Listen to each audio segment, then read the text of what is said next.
Hello, wherever and whenever you are, and welcome back to our brand new campaign, Candlekeep Mysteries. A mere one session old, shiny and new, one session for one level.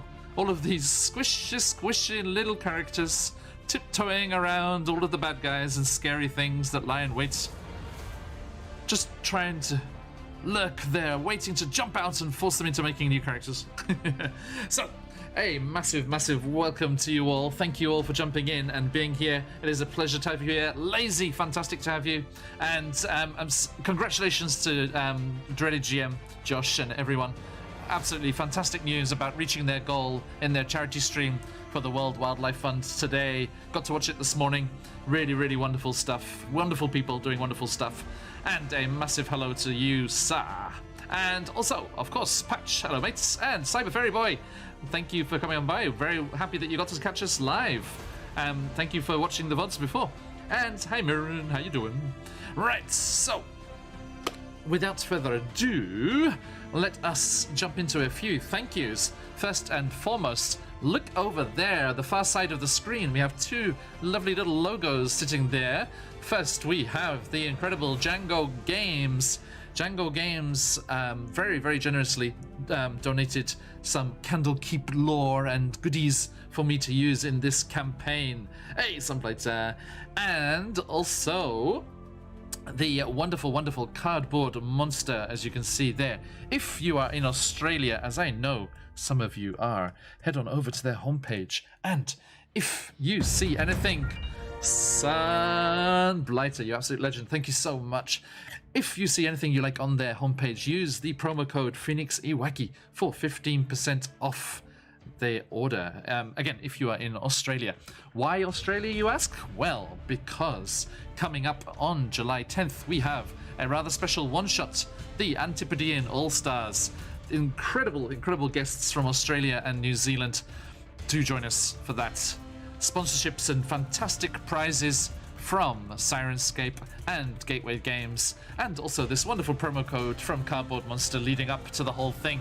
2 weeks away, 2 weeks today. Oh, I'm so excited. It's going to be amazing, and we cannot wait. I shall talk more about it at the end. I hope you're still with us. Now, moving on, let us say some other thank yous to some other Australians, as we say a massive thank you to the wonderful people at Sirenscape, the source of awesome music and sound effects for your games. Head on over, try them for free, and you can also enjoy the effects and everything that's available for your games, be they in person or online. I know lots of people use it at the table as well, and people are slowly getting to be able to do that again. Yes, it's going to be so nice to see. I saw Dreaded GM over on their charity stream with playing some board games in person together at one point. That was really great to see.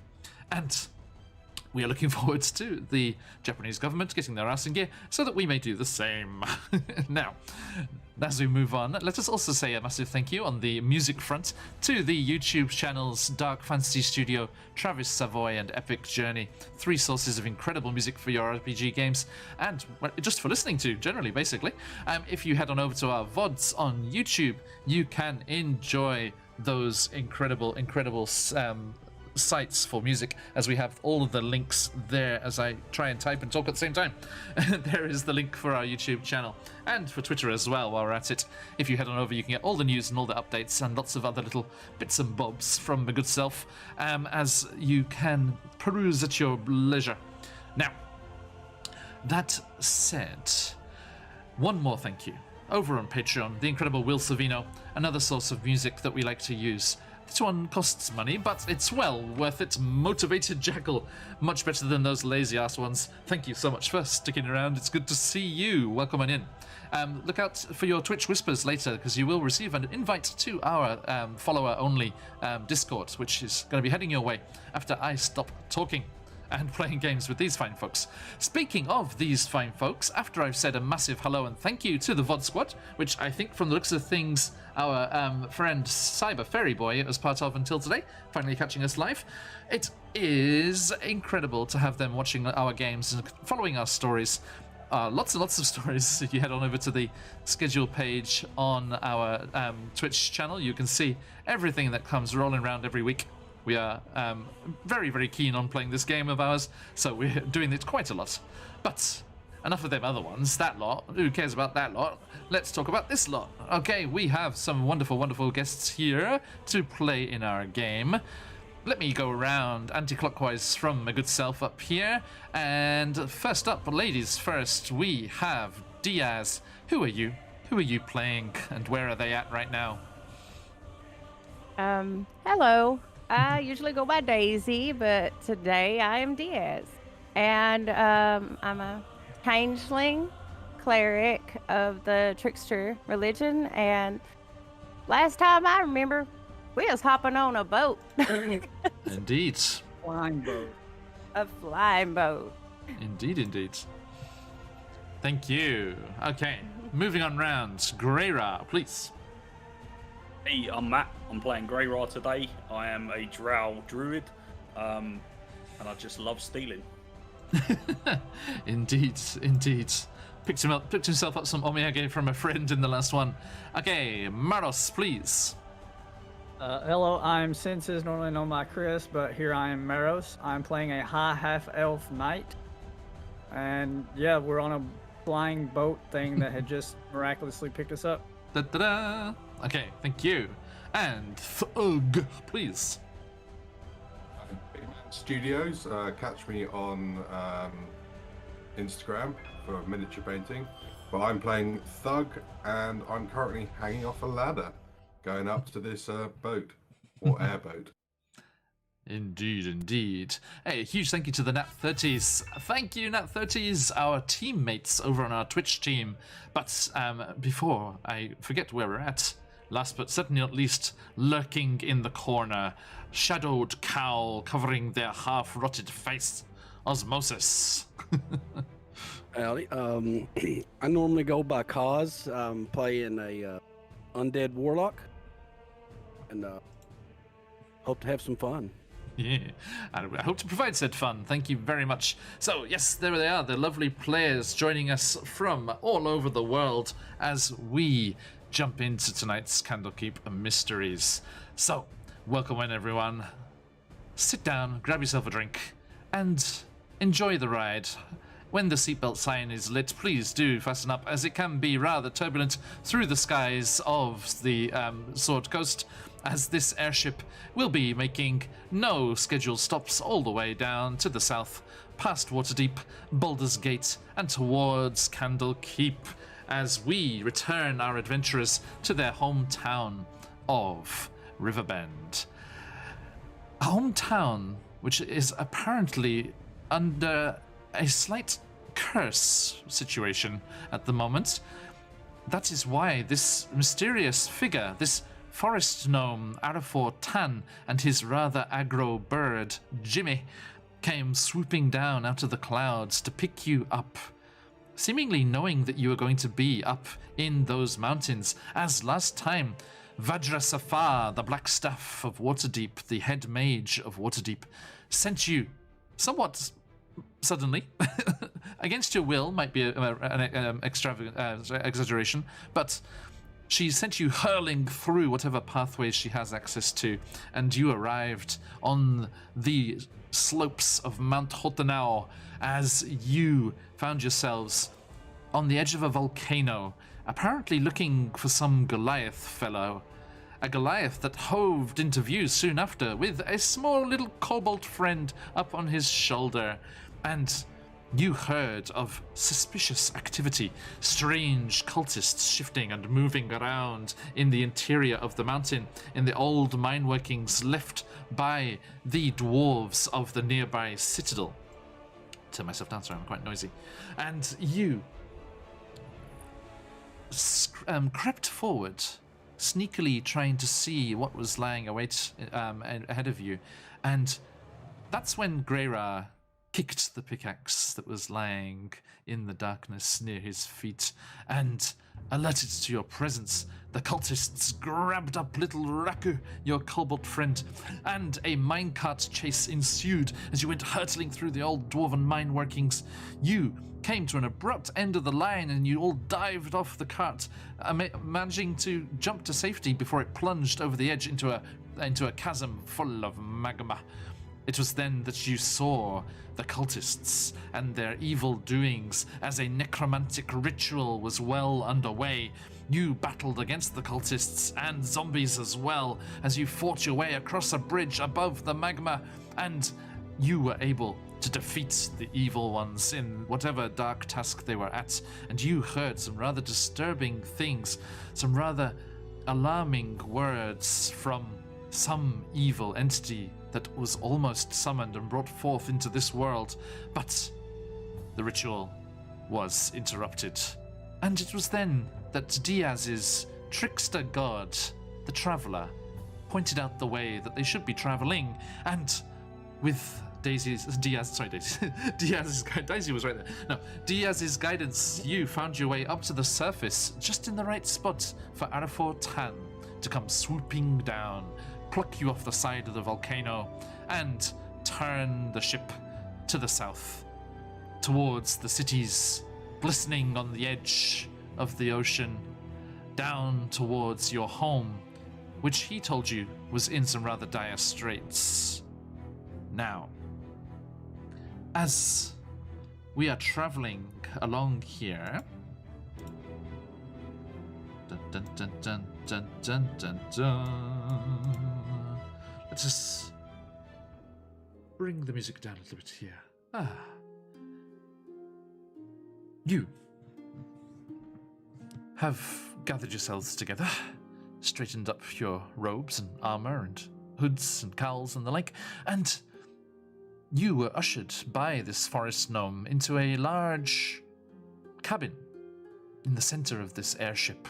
You can hear the strange thrum of the magical energies keeping it aloft up above somewhere. But here, it's a rather comfortable wood-paneled room with windows all about, so you can see the incredible view. Despite the storm clouds that are in the sky, you still get an incredible view. You can see Mount Hotenau glowing angrily red, disappearing in the rearview mirror, if you will, as you head south. And you can see out to the west the ocean glistening and glinting in the last of the day's light as the ship makes its way towards your home. You grab yourselves some chairs around this large wooden table, nice polished surface, and the forest gnome excuses himself to go and make the adjustments and the necessary things needed to get you on course and on your way. And the five of you, with your new companion, Tharg, are left to your own devices. I very quietly turn to... Oh Christ, I forgot everyone's name. It's still early. No worries, man. No worries. Maros. I quietly turn to Maros. So I've got it's got the overlay Yeah. right in front of me. It's like boom. I quietly turn to Maros and say, we could throw the gnome off the side and we could have a flying ship. I hear them. Why would Leaving we out do there. that? Well, flying ship. Could come in handy. But do you know how to fly? No. That's annoying. I mean, that is a hitch in the plan, really. Yeah. But how hard could it be? I don't know. All I'm saying bit- is Maybe- think about it. A bit harder than pickpocketing. Come on, we can't steal the whole shield. Yeah, I as this conversation goes on, I get up from the table and start rummaging through drawers and cupboards to see if there's anything that's worth finding. Bits of food, any gold, any Go nice on, candy we'll take sticks, you if anything somebody's like that. coming. Yeah, nice. Okay. So that's what I'm doing. Noted. I'm afraid this room is rather bare. I hesitate to tell you, I'm afraid, but there's the table and chairs here. There's a sideboard with some drinks available, but nothing else, I'm afraid. I take the drinks and I go back to the table and Noted. start drinking and sharing with everyone. Okay. Now, as we leave, Sounds don't try to good. put the table in your pocket.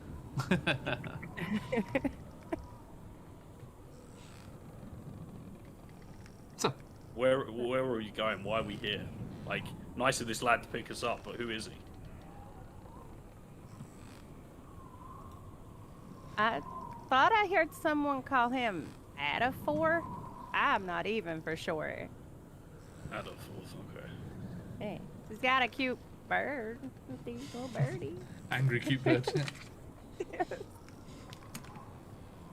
Anybody else ever heard of him? Thug? No.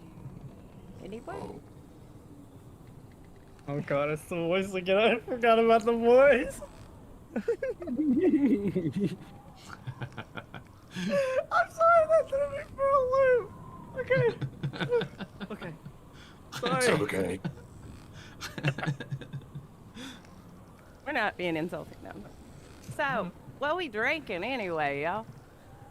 What is this? Kind of smells funny. Yes. No. I don't know, but it's working. Yeah. Watch out. We still ain't figured out if you can get air sick or not. Be airsick or seasick? Because it is a flying ship. Or would it be both? Like both. It'd be both. Not one of these conversations again. Greyra, you find out very quickly that this is a nice thick red wine. Smells of wildflowers, and there's notes of apple in the back. Actually, nice little tipple. It's an It's improvement good, from what but we've not had. enough. It's true. At that, the forest gnome comes fussing back in, and he's like, "Oh, you found the drinks then? Oh, splendid, splendid. Help yourself, help yourself. It's a rather nice little bottle, that one. All the way from the Corin archipelago. It's one of the Tetris vintages." Yeah, that's nice. Sing But quite you got any nicely. And he goes fussing over to make himself a little glass. La la la la la la la la la la la la la la. Just humming away to himself. Sorry, can I just say, me and a mate of mine in the offline Eberron game found this just by chance. The Corin archipelago is a set of islands, which is where this wine is apparently from, a set of islands. I'm going right, also generated stuff, off the top of the Moonshay Isles. And we were trying to decide which of the islands he was from, so we went to the wiki, we dived in close, got to see some of the names, and there is an island right in the middle called Tetris. Nice. That all You fit know, I together like quite it. perfectly, didn't it? Yeah, it's very snug, very snug. Okay. Hey, piss off, Patch. That was a forest gnome in his later years. He's been very busy recently. He's been dashing around, hauling people from Eberron, like dashing back over, getting a bunch of one-shot roulette nutters into the right place, getting Korg through the mists into Barovia. He's a busy man. He's a very, very busy gnome, I should say. Still seems quite chipper. Yep. Adafor Town was my first ever online character. By the way. Yeah, we should. Yeah. Anyway. Let me get just over here. When I just come over here and get this disadvantage crystal for myself. Thank you, Patchathy. Oh, fantastic. There it is. Scumbag. Maybe, if only to kick you, sir. He's gonna ask if I showed up in Rodonia. Okay, so there we are. I have disadvantage for whenever that may come into play. Now, anything you would like to ask your new friend, this new Goliath, who's kind of plumped himself down? The Ugg. Yes. It's a stupid name. Rude. Watch it. Friendly. And I continue to sip my wine. Guru, I think you need to put the wine down. You're becoming a bit too violent. He's only had 2 sips. So What's so that? you've plopped yourself down here. You're acting very friendly towards us. Do we know you? Have we seen you before? Or do First you time know meeting of us? all of you. No, I wasn't talking to Thug. I was talking to the guy that plopped himself down in here. This is what I'm saying. This is why we don't need to be picking up mountainous retards in the middle of nowhere and bringing them along with us. Oh my god. Let me tell you, Clara, shut up. honey, I know you think you 10 foot tall and bulletproof right now, but he's really 9 foot tall. Okay, calm down. I've had enough of this. I'm gonna get up from the table and walk away. God. Ignore him. Adafort, Sorry, Okay. Doug. Adafort comes over and he's like, oh, I was. No, Jimmy, I will not kick him over the side. Oh, sorry. Now, let's bring this airship back into the fray here. There he is. Da, da, da.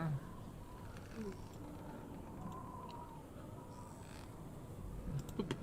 Okay, so Adafort just like climbs up onto one of the chairs and puts this glass, which is quite big for him, and with the wine on the table there, and just takes a sip. Oh, I feel like it's been so long since I've been able to have a sit down. No, you don't know me. Okay. So, why are we here? Oh, I'm doing you a favor. Favor. Yeah. Okay. I mean, assuming you do give two hoots about your hometown. Oh yeah. Okay. Yeah. Okay, that's good. I'm rather fond of the place myself. I've been through a couple of times. I just didn't speak to any of you. It's a lovely spot, you know, right on the edge of the Humblewood there, Riverbend. Have you heard of the inn there, the Open Hand? It's very lovely. Couple of interesting performers making their way through, but yes, I do like the mix of traveling folk and humble folk, and all of them all mixed together there, living together. It's very nice, very nice. What is in? What is what? What is in? What is in? Yeah. Have you never stayed at an inn? No. Oh, okay. Oh. What is in? Food. Let's go. Sold.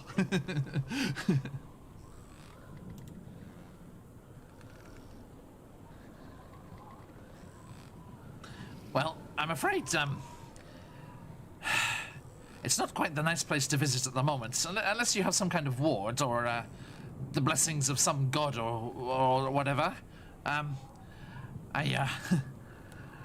have my hands full with dealing with angels. I don't like to deal with the gods themselves too much, but no, I'm afraid just recently a terrible curse befell the town. All of the people, well, the majority of the people are quite sick. Humble folk, elves, halflings, humans, the whole lot. What are their symptoms? I'm trying to catch the name of this thing. I didn't write it down. Where is it? Doo-ba-doo. Did it start with a C and end in a vid? Nope. No. No. We get to escape that for a while. Good. Da-da-da. Oh, there it is. Oop. Yes, I'm afraid, whatever it is that's afflicting your neighbors and friends back home, it's very similar in many ways to, sight rot. It's usually contracted from an infected water source, but we tested that, and there seems to be nothing wrong with that. It's a rather nasty, painful infection. Causes one to bleed from the eyes. After several days, go blind. Temporarily, until it's cured, but it's a nasty thing. Said till it's Blind cured, so people it is are curable. blind people are much easier to steal from. You behave over We're there. not stealing from our own hometown, Greyra. That's all I'm saying, guys. This could be an opportunity.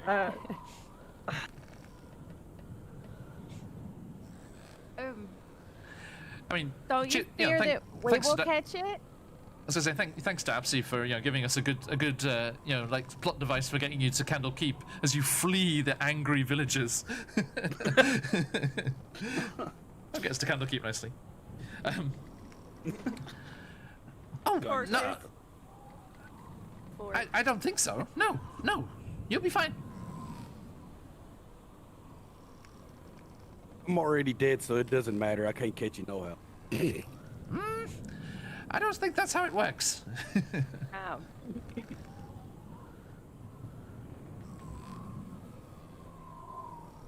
How many days away? How long? 2 days tops, I'd say. Okay. Okay. In that time, can you teach me how this ship works and how to fly it? Jimmy tweets furiously in his ear. My thoughts exactly. And he just walks out. Goddamn You no. scared the man. You scared him off.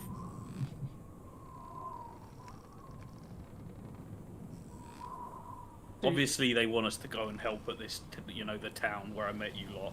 I don't care about the town. I was there for a day before we left. What are your thoughts on this? Well, I mean, it's where some of us grew up. I feel like we need to go help. And I was Yeah. obviously called to do so. So, I mean, it's very touching, Okay. Now, I understand the, Just hu- happy the to human get away. element, but Diaz, like, you we could get a reward out of this. We could get a substantial reward if we're saving a town. Diaz, you haven't mentioned this to anyone yet, but you'll remember that when the traveler spoke to you, he said this curse was Greyra's fault. Oh, yeah. I did neglect to mention that, didn't I? Uh-huh. I was kind of holding it, for when he really please kicked me off. please do. It's fine. You don't have to say that at all. I was just reminding you, and for anyone new joining us. But we don't know nothing about that, right? No, I'm afraid not. Okay, okay. Do I know anything about that? Nope. Okay. Oh. Then I Okay. don't care. I'm not sure you would anyway. So, I forget. Is it Agathos, something like that? Out The of- little out of 4. out of 4. That's Yeah, type it in chat So- on Roll20. okay. There you go. Air 4. Okay. Yeah, I was making a little joke for myself, not for anyone else, because nobody else can understand it. In Japanese, that's short for around 40, as in around 40 years old. Okay. So Air 4's left the room, right? Mm-hmm. So it's just us. Okay. So Air Force said that it can't be helped without a cure. So there has to be a cure some way. Mm-hmm. That's yeah, what he said. and you still have family there too, don't you? I know you'd like to Yes. go check on them. Yeah, I need to make sure they're okay. Yeah. So, Maros, who's Um, there? Huh? Who is there? For your family. A couple of long lost family members that I haven't seen in a very long time. Okay. That's what brought me to the town. 'Cause I've been about. Have you reacquainted with them since before you left to go adventuring with this lot? No, Okay. that's what I was in town for. And then I met this lot, and then I'm stuck with them now. Well, no. Oh, like it's a bad thing. You're adventuring with most of them. You're stuck with Greyra. Yeah. Noted. Yeah. Noted. Okay. Now, I have a very key question for you. When you left Riverbend, did you leave your retainers there? Me? Yes. I Your- don't know what. Your knight retainers. The old faithful family servants.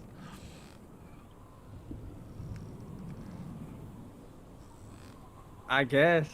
I don't really know. Yeah.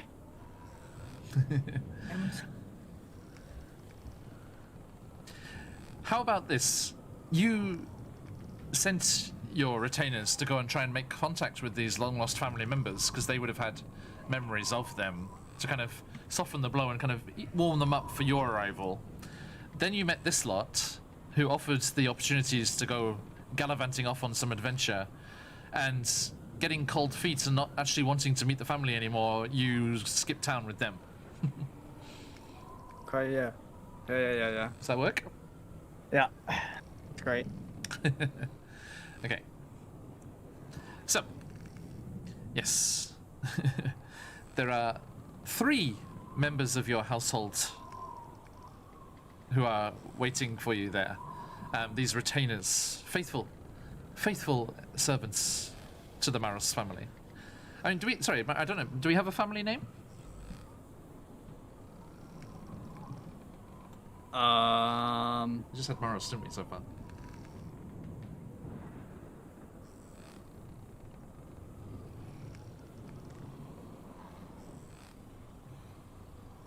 Shit, I think about that. That's okay. It's not immediate urgency, so yeah, have a think about it. Have a think about it. Okay. Now, is there anything else, or would Arafor can just show you down to the sleeping area where there's a rather nice array of hammocks all strung up in the hold, below decks here, and they all sway rather nicely as the ship balloons its way through the clouds. Oh, I could sleep for 2 days. I think Yeah. Thug wants to know why he was chosen. So why you pick me? Are you saying that's Arafor? Are you saying that's Arafor or these guys? Everyone. Okay.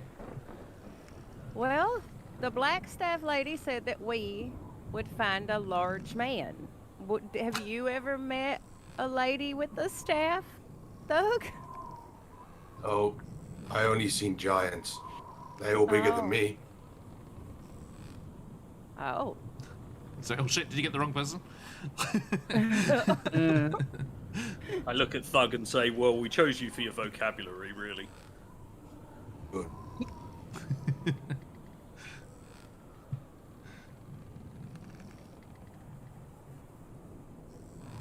So, Arafor, I'm afraid Arafor's outside at the moment, Thug.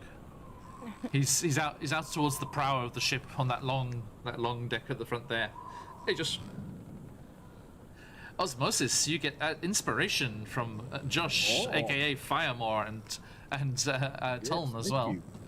So now that means that if you want, you can opt to roll with advantage on a roll of yours in the future of your choice. You have to say before you make the roll. You can't, Okay. see that you Yeah. did shit and then decide, oh, I'll take my advantage.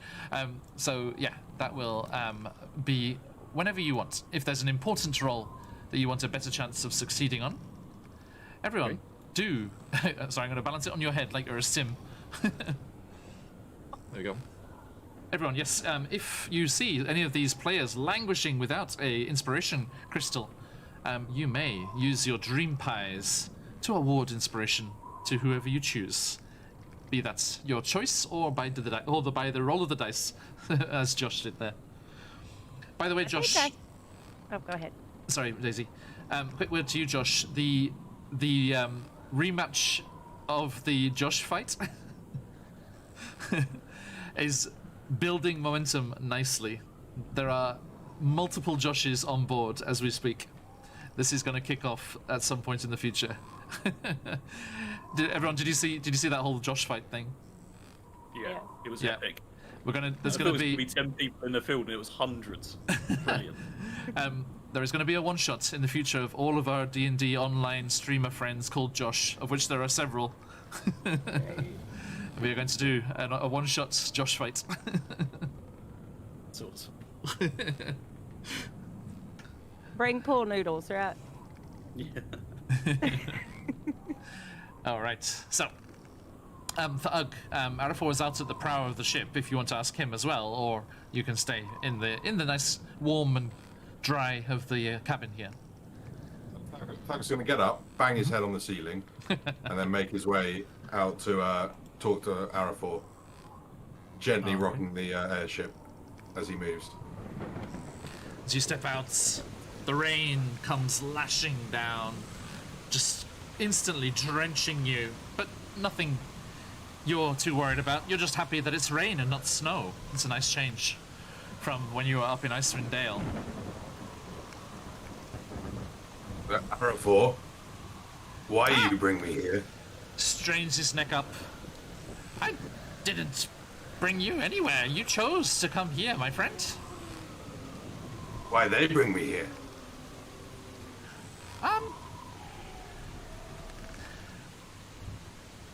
What is it that brought you south of the mountains? I escaped my captor. Met up with Raku. Showed me the way. What is it that you attribute your meeting with Raku to? Are you a holy man? Do you have a god? No god, just believe in the seasons. The seasons. Is the cycle of the seasons not inevitable? It is not the only thing. There are several wheels turning, several things at play in the world that are inevitable. And your part in all of this is one of those things. Now, don't get me wrong. You are free. And you can choose to do what you like. But the opportunities will arise. And the paths will be laid open for you to take part in something grand, something much larger than anything until this point. Larger than giants? Not physically, my friend. And just like slaps you, a wet slap on your bulging arm. No.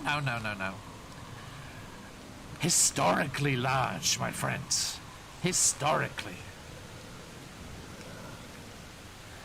Okay. It does not make sense, but it will happen. If you wish it, it is your choice. But there is a name for you and those like you. For you are not alone. There are hundreds, groups of 4, 5, 6, all working away at their little things, dealing with this problem here, thwarting this bad guy here, stopping this apocalypse there. It's happening all the time. And thankfully there are ones such as you all who do choose to step up. Who do what is offered to them. Not asked of them, offered to them. For you, my friends, and those in there, and he gestures towards the warm glow coming from the cabin. You are what me and my friends refer to as the fated ones. I wonder what fate awaits. I don't know these people. I don't trust these people. Especially that one. Oh. I point to Grey Raw. No, not needed. Yes, Jimmy sussed that one right away. Now. Jimmy knows. Just a moment while I roll this d6 for my friend Quilt. That's a 6, Quilt, a 6.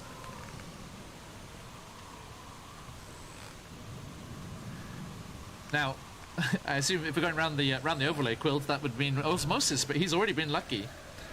So, who does that go? Does it fall back on Thug, or does it come all the way around to me? Good to have you, mate. So, as the... Oh no, it's disadvantage. Sorry, I misread it. Osmosis. The fates are ebbing and flowing around you as you feel lucky and unlucky at the same time. Oh well. That describes him pretty well. I mean, he's dead, sort of dead, alive, you know. Okay.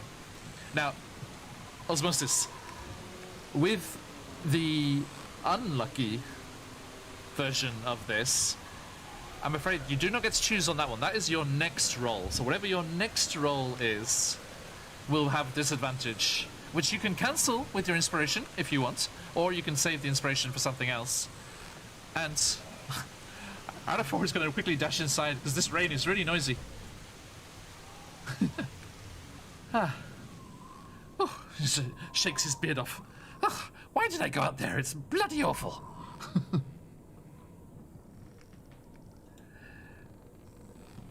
Now, Diaz. I'll follow Arafor back inside just so Yes. that I can hear what's going on. Yeah, no problem. Diaz, a whisper in your ear from your god. You become aware of this little tugging at your consciousness. Diaz, strong forces are at work. Do take care of yourself and go with fortune. Fortune from a faraway place. Go with the fortune of Rodania. As Patch gives you inspiration. Thank you. Cheers, Patch. Okay. So, yes, you duck back inside out of the rain and wind, such as it is. And Arafor comes up. Well, that's all got us going in the right direction at least. Feel free to bed down whenever you like. The ship doesn't need any telling where it's going. Just needs me to land it, of course. He side eyes you, Greyra. But you're all yes, free to roam about. I'll ring the bell when the food is up and ready. He reaches over this one here and he pulls on a. Oh, that was close. He pulls on a rope nearby. Okay. Dinner's not ready now. That was a test. That was a test. Okay. Don't mess with Thug like that. Yes, I saw him looking. I wasn't sure if he was looking hungry at the bell sound or at me. Oh. It's always Maybe the room bird. for appetizers. You heard him, Jimmy. Piss off outside. The bird's like this escapes. So I go. Now that Agafor has said this, I go and just stand on the deck in the rain because I don't care. Okay. Okay. I kind of want to go sneaking around. I can't help it. I just want to go. I think I'll just try to find like some different corridors and just check out all the corners and know the mapping of the boat. Okay. Yeah, absolutely. So I take my boots off, I lay down in the hammock, and I go to sleep. you're gonna go down to the there's a ladder leaning down from the corner of this kind of stateroom that you were in before, and that goes down to the bedding area, which you're welcome to use. Yeah. Diaz, this is a fairly Spartan ship. There's not much to see, really. There is just various, storage rooms, some just empty at the moment. So there's no crates or anything stored in them. There's the bedding area. There's probably bedding for about 20 people or so, you'd say. Then there is the clearly what seems to be the workings of this vessel, whatever magic it is that powers the gouts of flame that light up the deck from time to time, as you can see on the Roll20 picture there, as it re-inflates the huge balloon that is hovering ponderously above the ship. And Maros, as Diaz is ghosting around the place, you stride out into the rain as it lashes down, just running down your cheeks. Your clothes stick to you under the armor as the water just rushes through, washing out a lot of the sweat and stuff from down in those hot, nasty caverns and mines from before. So actually quite nice. Quick shower before bed. But what are you thinking about? What are you pondering as you're standing out here, like looking out towards the coast as the lightning flashes and illuminates the deck? I'm just hoping. I'm thinking about the city and its people and thinking that everything's gonna be okay once we get there. Well, it'll be better once we get there. Good to know. Good to know. and then Greyra will arrive. But for that brief moment, it will be better. Okay. Thank you. So yeah, you think back, and you remember that tavern that Arafor mentioned before, this open hand place. You remember having a drink or two there, and how do you feel about deciding not to look up the family before you left? Do you feel guilty about that, or are you still apprehensive about meeting them, or what? Still pretty defensive about it because I don't know what they're gonna think of me, that I left before and that I was here and that I've left again. Okay. I'm gonna feel kind of, but yeah. I guess I'll feel kind of guilty because I don't want them to think that I don't want to see them. Okay. How would your retainers have felt about you leaving when they were off talking to these relatives? Has this happened before? Have you docked off and then met up with them again, or was this something sudden and surprising for them? Yeah, this was something sudden and surprising because they were happy to see me, and then, they was happy to reunite me with my family and stuff. And now that I've gone again, they're kind of surprised and stunned about it. So, were the retainers in Riverbend as well? Yes. Okay. Yeah, I told them to stay in Riverbend when I left before. Oh, but sorry, when you arrived at Riverbend to reconnect with your family, the retainers were there as well. Right. You met them first. Right. Okay. Yes. Okay. Excellent. Good to hear. Hang on.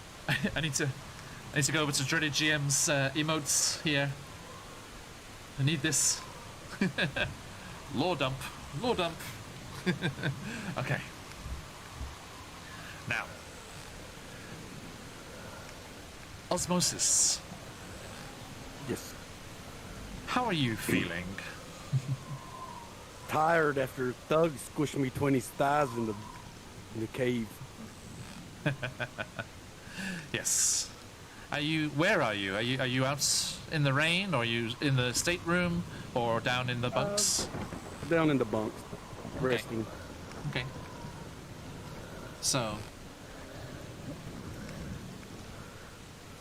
Me and that's Diaz, the only ones that wanted to not go in the bunks yet. yes. And one find books to read here. Not on board, I'm afraid. No, not unless you have anything with you. So, Greyra and Osmosis are down in their bunks. Thug, you were left in the stateroom. Yeah, I'm gonna go out to Maros Yes. and just say, Maros, that was some good fighting there. You killed three zombies and one cultist. More than me. Thank you, Thug. I appreciate it. You have skills, but I will get more than you eventually. We'll see. Alex, we had players in different streams this week wishing that we had people like the Critical Role statisticians that keep stats of everything throughout the games. So if that could happen for Candlekeep, that would be very appreciated. I know this one thing will definitely be catalogued, but This is one thing Goliaths do well. We know what we do, and we beat each other. Okey-doke. Now, Greyra, Osmosis, the gentle rocking of the hammocks and the sound of the storm still crashing around the airship outside isn't enough to keep you awake. And you do eventually drift off to sleep. A fitful sleep, in fairness, but you do drift away.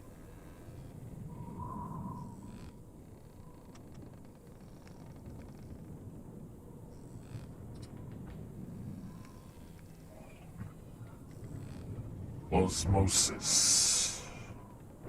Yes. Congratulations. For what? for disrupting those pathetic cultists.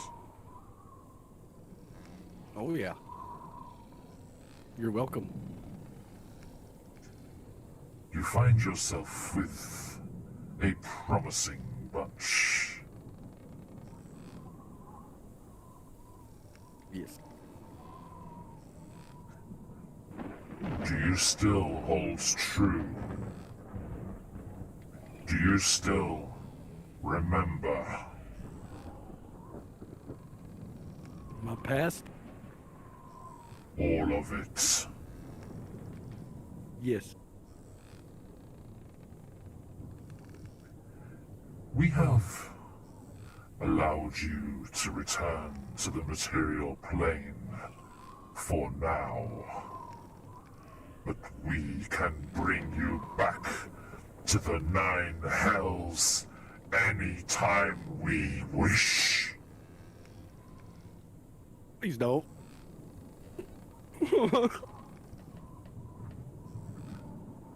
That's all. I'll just have Diaz bring me back. She can certainly try.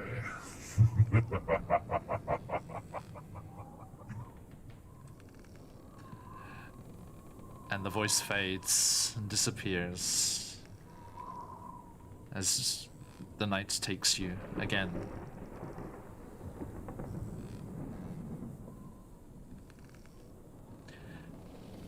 Diaz. How are you moving about the ship? Are you trying to be stealthy, or are you just walking around? Yeah, I'm always kind of lost in my head a little bit, so I'm kind of just walking around and every once in a while seeing some shiny shit and going, looking at it. Just meandering. Okay. You see Arafor coming out of one of the I think you're outside, so let's bring this rain in a bit more here.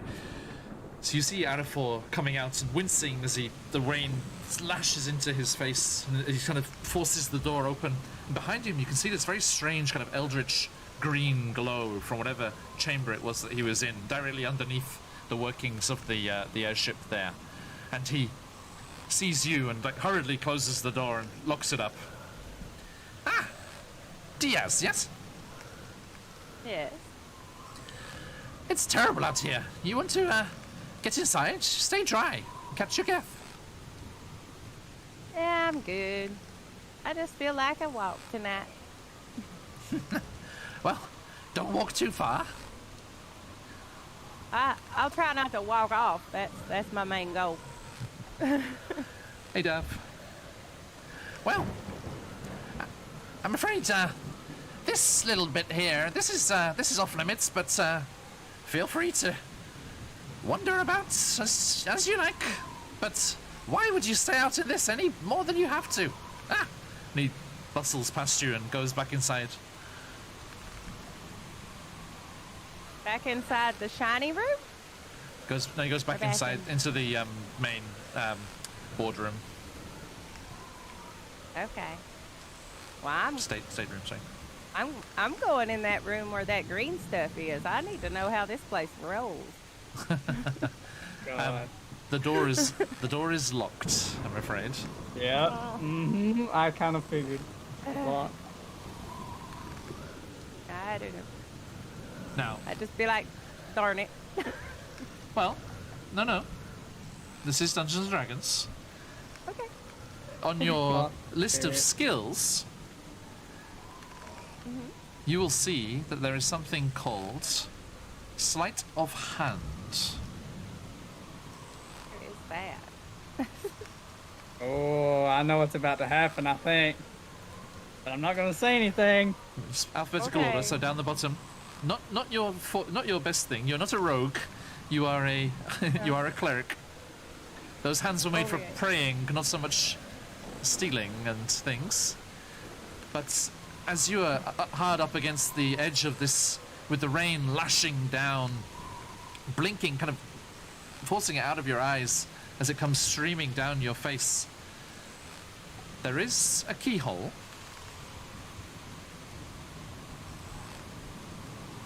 Oh, I could try to pick it. Yes, I you guess. could. Now, you do not have thieves' tools or proficiency with them, so this will be a straight check, although you do have inspiration. Oh yeah. Oh, From the Traveller, no less. All the way from Rodania. Yeah. let's do So you it. can, I want to know what's in the shiny room. Okay. Roll me roll me 2 d20s and take the higher number. Okay. By inspiration. I got 2 and 2. That was nice. It was real freaking nice. You hear a sound somewhat like laughter, but chirpy and squawky as you look up and Jimmy is ridiculing your efforts.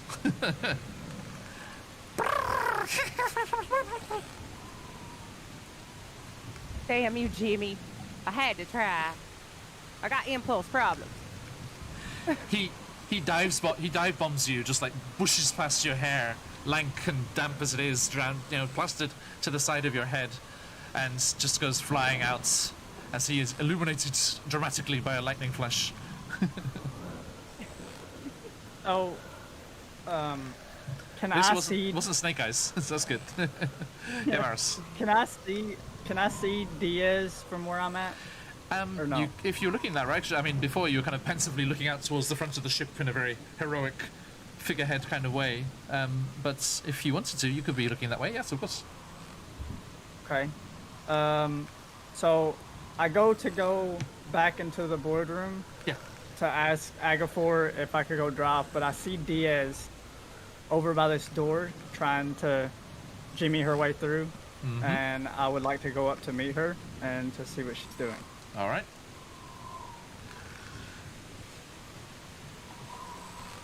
So Diaz, what are you attempting to do here? What do you? Well, I don't like not knowing. And I don't know how this works. And I really thought I could figure it out, but nah, it didn't work out. The bird caught me too. That's probably not a good thing. The bird caught you? Yeah. Okay. Maybe I could assist you. Okay. Is that possible? Can I do that? Well, you are better at this than she is. So if Okay. you would like to try, Obvious. she could assist you by telling you where she went wrong, which would give you advantage. Okay. So Diaz, how did you Fuck up. forego as to getting in here?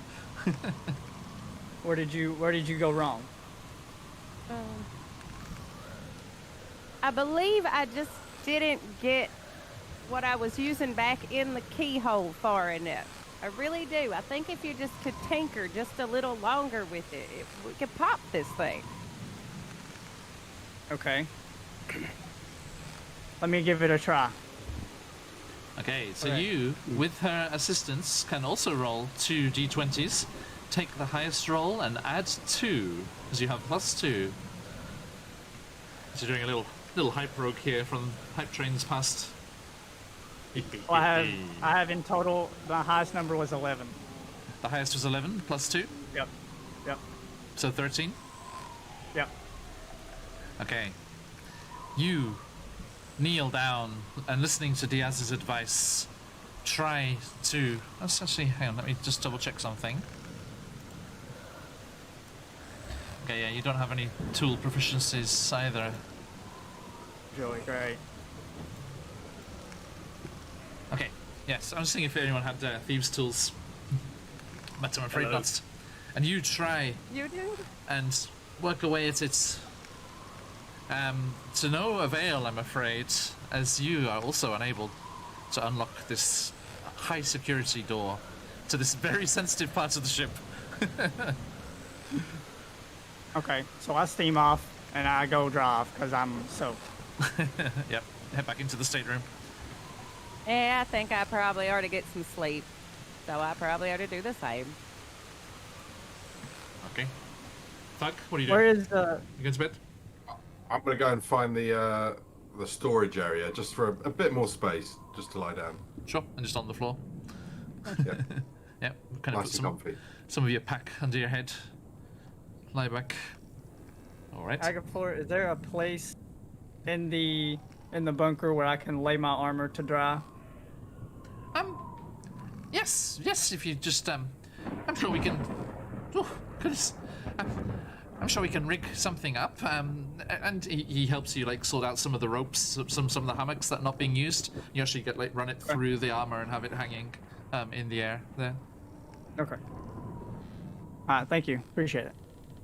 No. Of course. All the clanking of the armor wakes me out of my slumber, which is annoying because I was dreaming of spiders. Your mommy? You leave Lolf out of this. All right.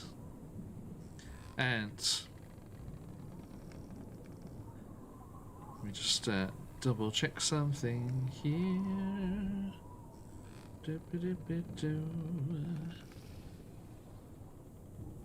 Is it okay if I talk to chat while I'm sitting here too? Of course, yeah, please do. Okay. Yeah. Yeah, Defa, I was your spider mommy.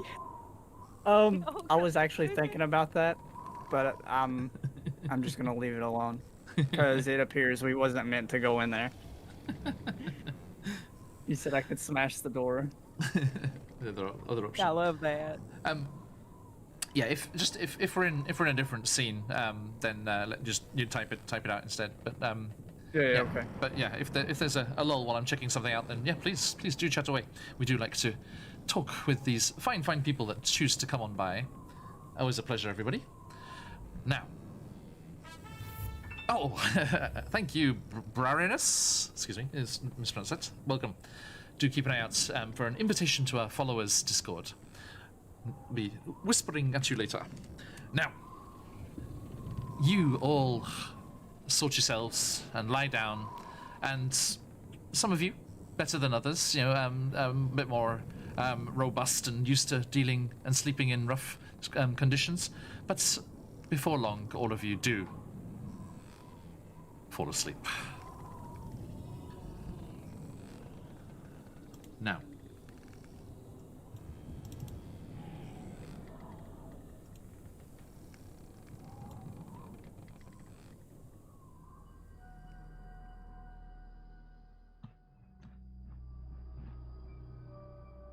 Greyra. Hello there. Hello. As you are dreaming, as so often before, your mind, unconscious and left to its own devices, wanders back below the surface, through the caverns and caves and tunnels, down to the dark, down to the Underdark, where your brood mother and all of the drow who chose to follow Lolth into the depths reside,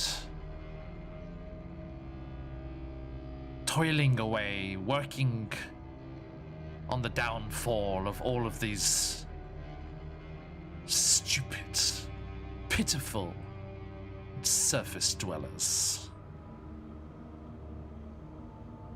But as your mind's eye swoops down towards home, towards the glittering spires and bioluminescence that lights up all of the streets and vast temples to Lolth that is Menzoberranzan, your consciousness is yanked sideways, even before it's dived too much below the surface. And you find yourself emerging from a tunnel high up in an open cavern. And there, huddled, complicated, a mess of a structure, a mess of habitation, on the edge of a river that comes tumbling out of the dark, flowing its way out towards the ocean. You see once more a view that you had recently had as a bat, as you find yourself once more floating up above Skullport. That den of scum and villainy down below Waterdeep, where you had retrieved a goblin for questioning by the Blackstaff and narrowly escaped with your friends as you fled the anger of the leader of that town, the giant beholder, the Xanathar himself. Everyone, do check out our pre-campaign one-shot session if you want to see what happened there. It's on the YouTube. Someone type in exclamation socials for me, will you? Now, Greyra, as you are hovering up above... Is that going to work? Cheers, sense. I thought I had made it available for everyone. I guess not. I shall do it myself. Sorry, thank you, sense. Tried to help you. Yeah, cheers. I'll make that more open. There it is. Okay. You played as Daffodilly. It was really fun. This is the first time we got to play with all of these fine people. Unfortunately, before Alex joined us. But, yes, as they had invited me on their lovely podcast, everyone do check them out. I invited them back over this way, as they were rather keen to try out some D&D. And the one-shot, I think, stuck the landing, because here they are in their first full campaign. Diving ever deeper. Dice goblins have been born. All sorts of things is kicking off here. It's all going according to plan. Oh, hang on, let's do this properly.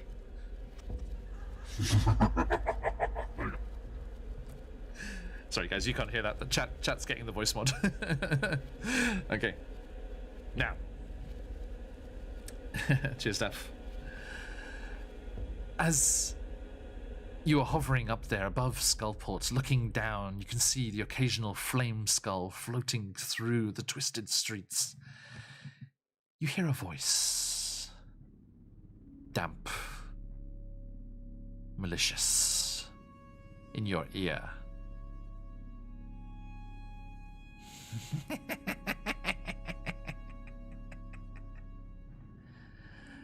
Oh, look. My #1 customer.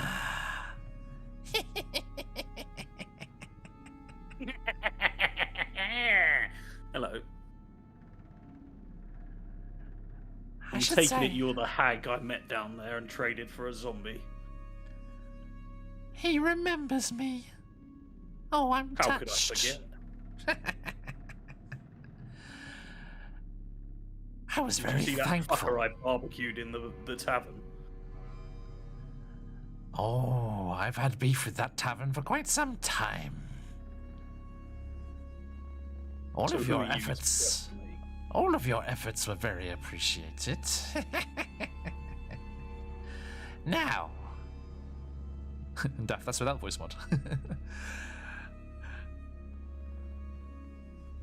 I'm very, very glad that you dropped by that day, paying me a Keep your visit. purpose, hag. Do not bore me with these words. Oh, but you're here. You're in the dream, aren't you? You're stuck here for as long as I want you. And you feel a damp, clammy hand stroke down your cheek. I'll confess, I did rather want you. Slowly unzip my trousers. Dream trousers are another thing.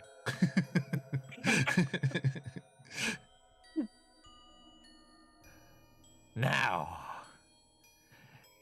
It was all going swimmingly until your stupid little friends came rushing over, took my dinner away, because that's what I was talking about. I wanted you for my dinner. I'm not sure what you're thinking of. Oh.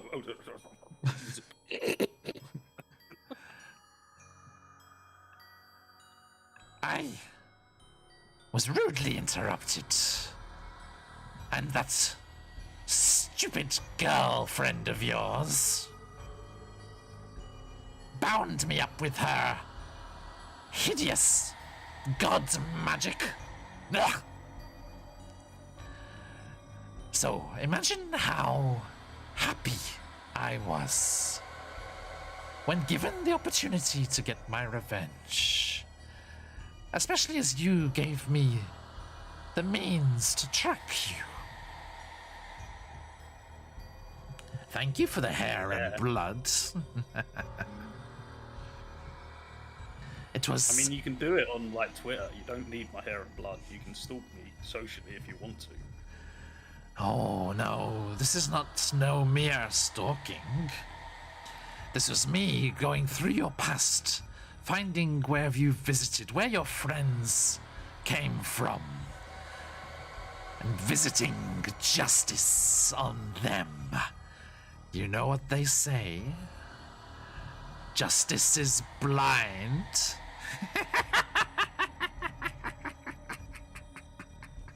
Well, this has been nice. Must be going and all that. Oh, but I've got to gloat about one more thing.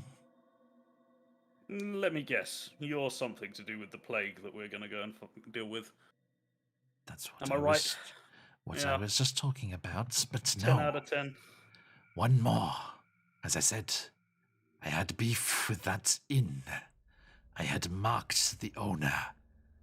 But you took that mark onto yourself. The justice of the hangman is now on you. And you feel a noose tighten around your neck.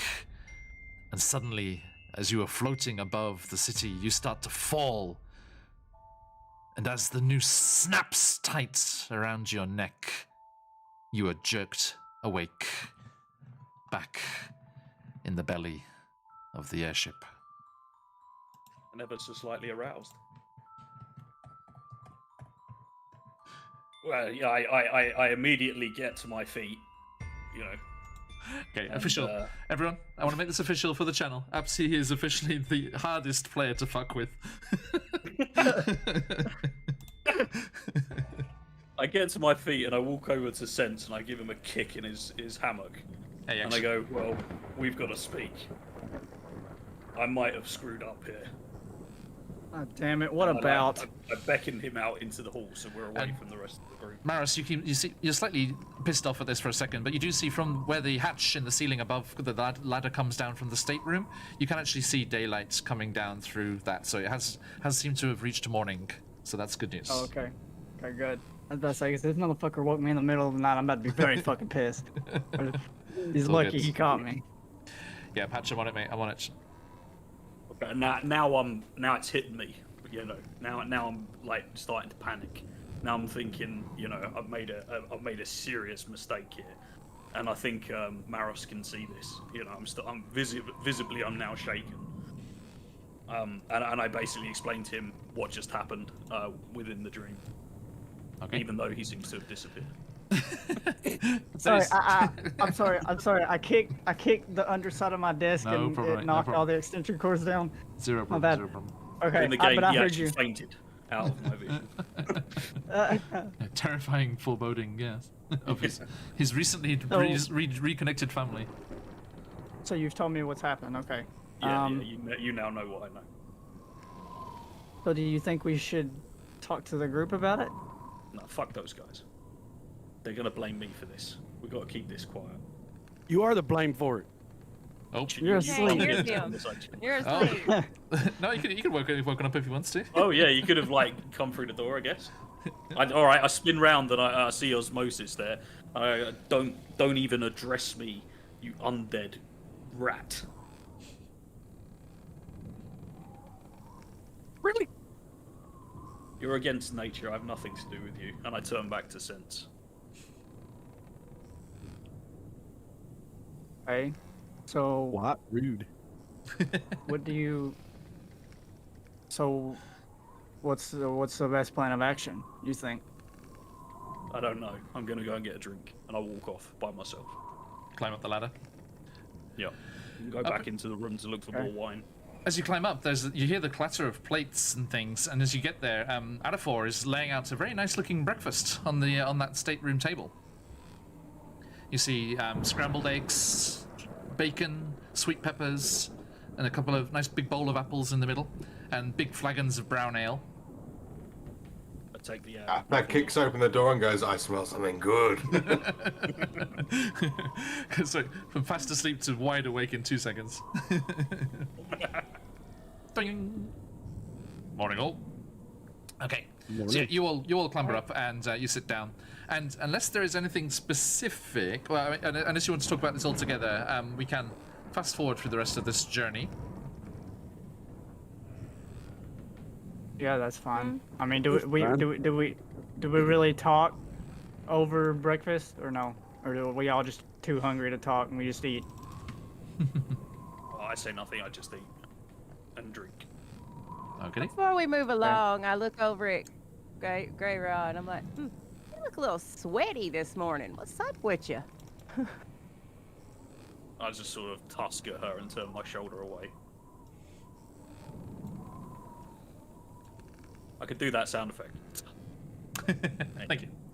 The emotion is back. Yeah. Okay. The sailing seems much fairer today. The clouds have cleared a bit as I jump in here and turn off. No, stop lightning. So I got one more moment before I found it. So yeah, there's still wind whipping around here, but you do see the sky outside. There's large swathes of blue. Sorry, this is the only airship bit of this ship. I don't have a fair weather version of this picture, I'm afraid.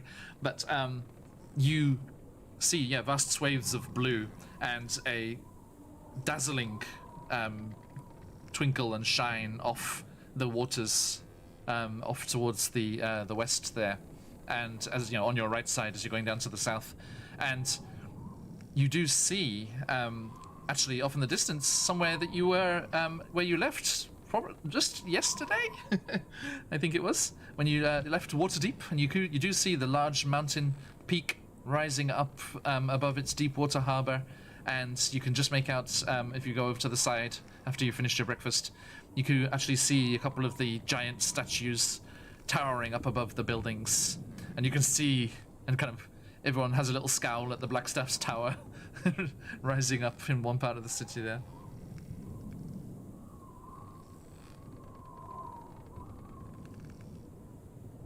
Sorry, Daff, it was cornbread today, not pancakes. Next time.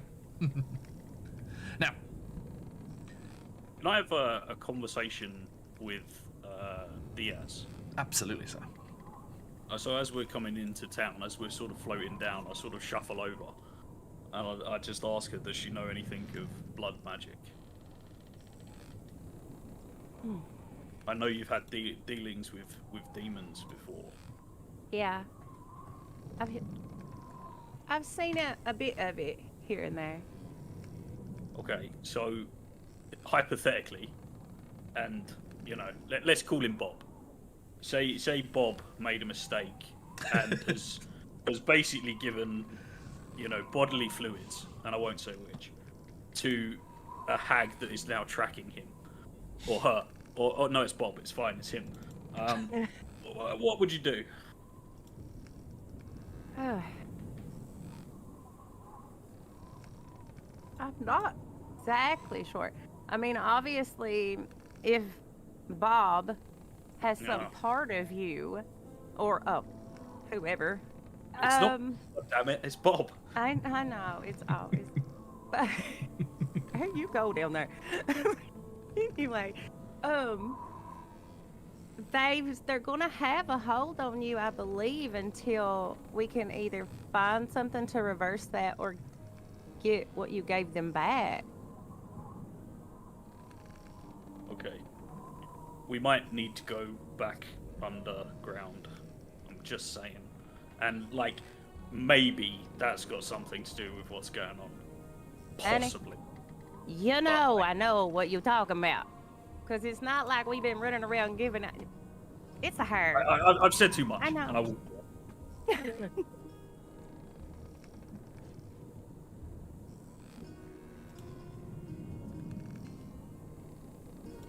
I don't feel the need to go alarm the other, well, thug. He don't know nothing of it, and poor old Osmosis is looking rough this morning. I don't know. He kind of knows something's going on anyway, so we just want to come back to that.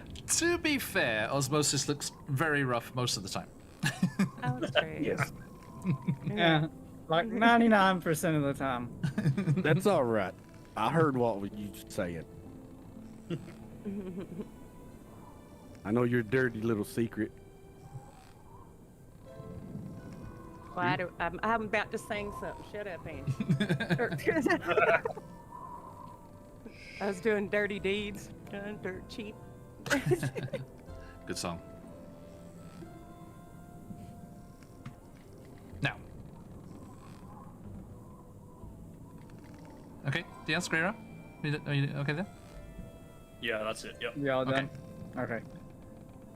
Now, you continue south, and meals are served, and you... Thug, I think you're thinking back slightly sadly that, Raku would have really loved being able to see all of the Sword Coast laid out beneath him like this. And all of you noticed at one point in the journey, Greyra has a rather spectacular looking map laid out on the stateroom table. This map, in fact, whoop, I can get rid of our airship. Bye bye. And have a bit of a zoom in here.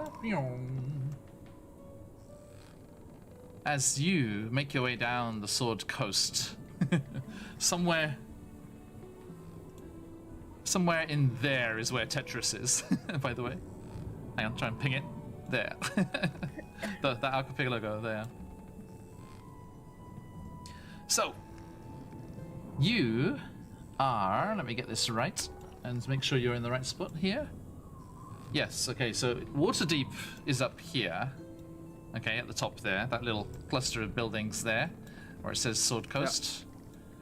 That is Waterdeep. And you've made your way past there, and you're still coming. Today, I'd say you'd get down, you see, not on this map, because it's not my original map, but down further south of there, you can see Daggerfoot, where you started the one-shot, which is this town here. And just to the west of that, out on the coast, you do see the little fishing port of Saltmarsh, clutching to the shores of the coast there.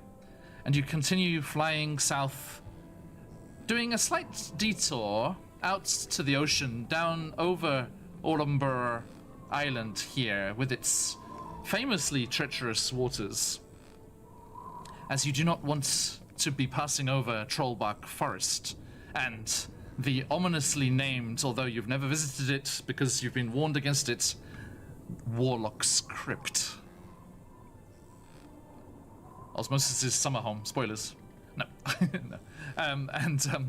You carry on down past the Troll Hills, and towards the end of the second day, you see here the hustle and bustle somehow almost communicating itself even from this far distance and this height that you have. You could just feel the rushing and goings on here and there everywhere of all of the people rushing around in Baldur's Gate as you see that down there. And you know that past Baldur's Gate, again rather erroneously misnamed on this map as the Cloakwood, there lies the Humblewood. As you know, beyond that, where that little dark dot's there, can you see just to the east of the Cloakwood? Yeah. That is Riverbend. Maris's home. And your destination. As on the second day, unless there's anything else, we are going to arrive. Yeah, Patch, I'll send you this later. It's really good. It's a really nice one. I think I might need to talk to everyone before we get off the ship Please. with Greyrock. Yep. So you're kind of coming past, you're coming down past Baldur's Gate towards the Humblewood. Hey there, Grey. You know Yo. how you was telling me there about the bodily fluids and whatnot? Maybe. Yeah. Well, you're right on. I've been told by someone that I can trust that this here plague, you started it. Well, to be honest, it wouldn't be the first. I doubted that, yes. Okay. Well, but seeing what I was thinking, does anybody down there know that he started it at all? Well, this Is is the anybody- question. I could have some enemies here. Okay, see, that's what I was wondering. Be okay just to walk around with him, you know? Yeah. I don't know. This is Okay. this is beyond my knowledge. This is why I sort of wanted to see if you had any insight into this. Yeah. Well, I can For a definitely zombie, tell you group. that's what happened. Okay. Well, you gotta tell the group, I guess.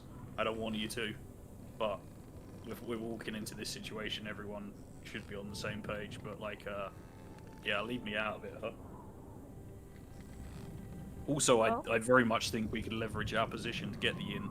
I think if we save this town, we could potentially get the inn as a reward, and then we could get Maros's serfs to generate us some income. But you know, that's another thought. Maybe we could even get Maros's people to help in trying to rid this Yeah. curse or something. Or we could kill the innkeeper. We seem to be pretty good at that. We're really good at that. Yeah. I don't want to really do it again first thing, though. Yeah. Maybe day 2. Okay.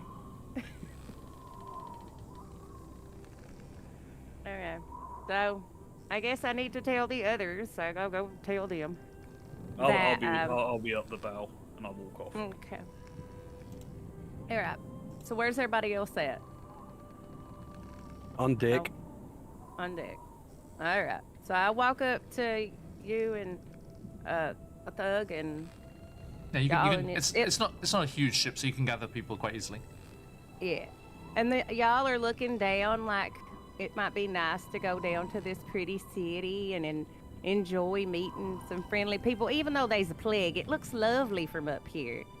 And then I let you know that about the hag and the blood, and of course y'all already were worried about that, and that this is the exact reason the plague has begun. Y'all got anything to say? Damn it, I knew he was trouble. Well, I Marvel? mean, to be fair, not necessarily all his fault, because he was scouting ahead for us as a bat. I mean, it's kind of not his fault that he got caught. She got the jump on him. So I feel as if we need to get together.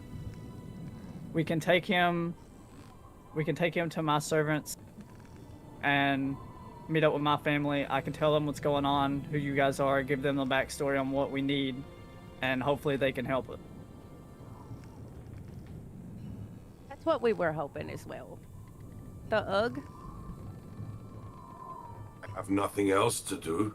I'm in.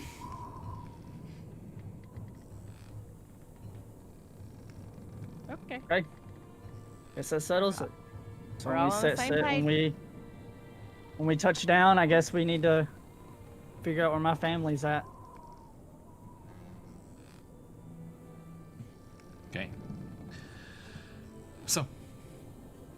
towards the middle of the afternoon on this third day, you are drifting over even far above the highest treetops of the Humblewood, although, of course, off towards its center, you can see the massive, gigantic, majestic Alderheart, the living, some rumor, sentient heart of the Humblewood, as the gigantic tree towers up above all else surrounding it. Hang on. I can show you because I had the book right next to me. Ooh, Look at that. nice tree. It is. Like trees. Big ass. Yep. So yeah, that is the older hearts there. Everyone, Humblewood, awesome stuff. Yes, Daffodilly, the good old Humblewood indeed. Good stuff. I thought you said God of Humblewood. I was like, oh yeah, it's pretty close actually. It saved a Humble Hedge's soul from being damned to the nine hells. Interesting developments there last night. If anyone was able to join us, thank you. Thanks, Daisy. I saw you in there at the end. Little. It was. Whew, it was alright. Good. I got most of the Might have been a- end of the angel devil thing. Oh yeah, there's some good stuff. I was juggling face map and voice mods and everything. Anyway, as the sun shines down on a familiar sight, all of you catch view once more, Maris fondly, I would say, as Riverbend comes into view. Here we are. This is from ground level, but not too different. As you can see, the smoke rising, so there's still life apparently there, and the river meandering, sparkling like a ribbon, cutting through the countryside as it goes down towards the ocean. And you see it come closer and closer as Arafor pilots the airship down, and alights up on this hill where this view is from, let us say, as there's a startled "Oh!" as the old lady farmer that's in that little hut there nearest to you has a bit of a start as she comes out to see what the racket is. But you arrive back at Riverbend. Well then, I do hope you join us and choose to go where the fates would lead you. Remember, there are people such as Jimmy and I, and others, all across the plains, who are very, very keen to see you succeed. All the best. I'm afraid I have a rather long journey ahead of me. I have to scoop up a fallen Asimar and take them all the way back to faraway lands, he said, not knowing that said fallen Asimar's girlfriend had arrived and taken him off on her own. Again, too much of Venice last night. Now, come on. Can't stay here. Last port of call, end of the line. Gangplank's down. Don't let me set Jimmy on you. Don't go, piss off, come on, let's go. See you Alright, later. so then. Gear off the boat. Yeah, you'll gather up your gear and clump down the gangplank, which kind of starts to bounce up and down and kind of bend quite a lot as the UG gets to the midpoint, but doesn't snap. And you all jump down Thug, this is a wondrous sight. This almost secondary ocean here of this golden grass, up to your thigh level almost, rippling in the wind that's flowing up from towards the the coast, out of sight behind the Humblewood, but comes whistling in from that direction.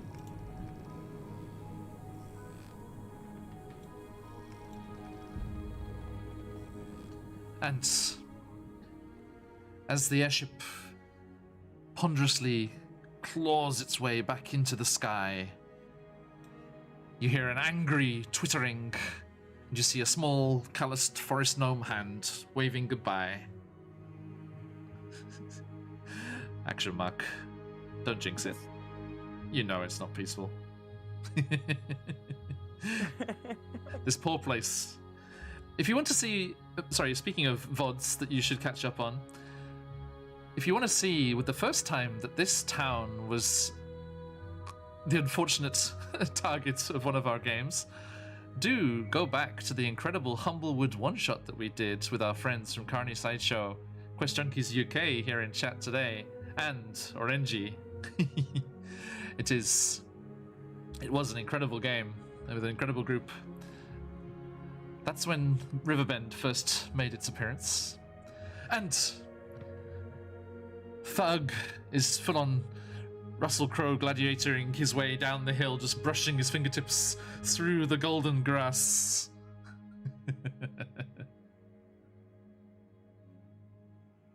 Osmosis comes and shuffles up to him and whispers in his ear, "Are you not entertained?" There you go. Sorry to Jaeger you the first second there, Osmosis. Now, are you making your way into town? Yeah. Making your way? Set forth. Okay. You stroll back down. In some ways, it almost feels like coming home. More for Maris, of course. But even for all of you, you did spend some nice time here before you left on your adventures to the north. But as you walk down that hillside towards the river, the smoke that's usually rising up welcomingly, invitingly from the chimneys of the households seems to hang in a sort of pallid cloud over the village. And as you come down into the town itself, you see figures of all races, humble folk, elves, dwarves, halflings, humans, moving about, some seemingly okay, but disconsolate, their faces drawn in tiredness and worry. Others, not so lucky, with streaks of red down their cheeks, but seemingly still able to navigate and move around as they walk the streets, shuffling, almost unsure of where they're supposed to be, what they're supposed to do about all of this. No, they are talking to each other, some of them wailing in despair, but seemingly of their own mind. And there are those who are further gone, being ushered with their family, holding on to their elbows, guiding them, for they can no longer see. And you see a good half of the people out here on the streets have torn cloth, torn sheet wrapped around their head, tied across their eyes, with dark claret stains where the eyes are beneath, as the blood has soaked through and the sight rot has claimed their vision.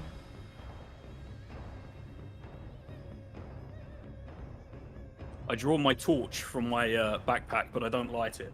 I'm basically using it as a wooden club to push people away from me. Okay. Yeah, I'm pretty much staying 6 feet away from all these people too, but Alright. Let's go and speak to the Black Spire. yes. Let's go there. Lead the way. You see various folk, but one of them is right in your way in the street. An elderly hedge, the kind of hedgehog folk that live here from the Humblewood. Although this one looks like they've traveled from far away. They are dressed in almost Bedouin robes, the desert folk attire, not unlike those people who live up in the Antarok Desert. And this one kind of shuffles towards you, not blind yet, but with blood soaking the fur on their cheeks. Please, all of you, have you seen my daughters? Please, I'm looking for my girls. Stay back, hedgehog, or I'll bash you. Hold No. on, she's in need. Don't be mean. It's a male. It was a guy. Oh, okay. Patch. Sorry, mate. I couldn't resist. I rolled randomly. I got a hedge. There's only one hedge in this town that I care 2 jots about. Sorry. Those daughters are elsewhere on Phoenix Iwaki.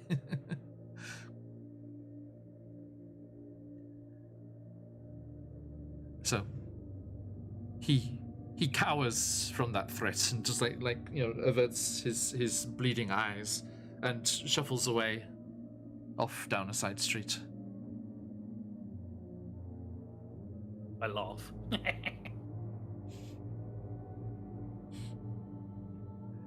Now, you know, the last time you were here, when you wanted to meet people and talk with people, you went to the Traveller's Inn, the Open Hand, with its tabaxi barkeep, 7 spell. It is where you drank when you were here last time. Probably a good source on catching up of the news of the hour, what's going on with the situation, as travelers and locals alike frequented there.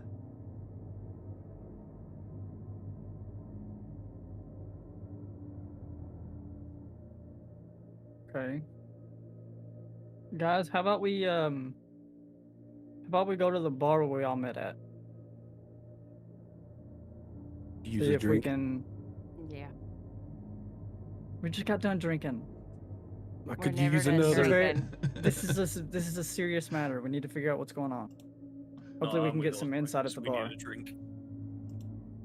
Let's go.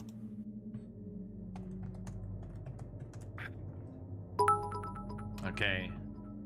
Oh, Jackal, thank you so much. Legend. As you make your way down through the streets, again, people sobbing, moving about, some who don't seem to have any family here, who are trying to make their way across town, wherever they're wanting to head for some whatever reason it is, as they're just moving along the sides of buildings, unable to see, calling out, "Excuse me, anyone, please, could you, excuse me?" But this is not the friendly, welcoming place that it was last time you were here, as everyone seems affected hugely by what has struck this town. But you make your way, avoiding those in the streets, and eventually you get to the part of town with the Open Hand Tavern. Just where you left it, and just how you left it.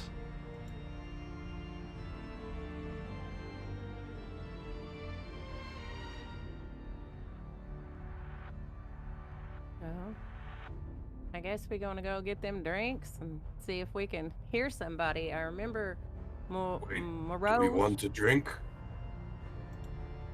So Didn't Arafor say that he was dangerous?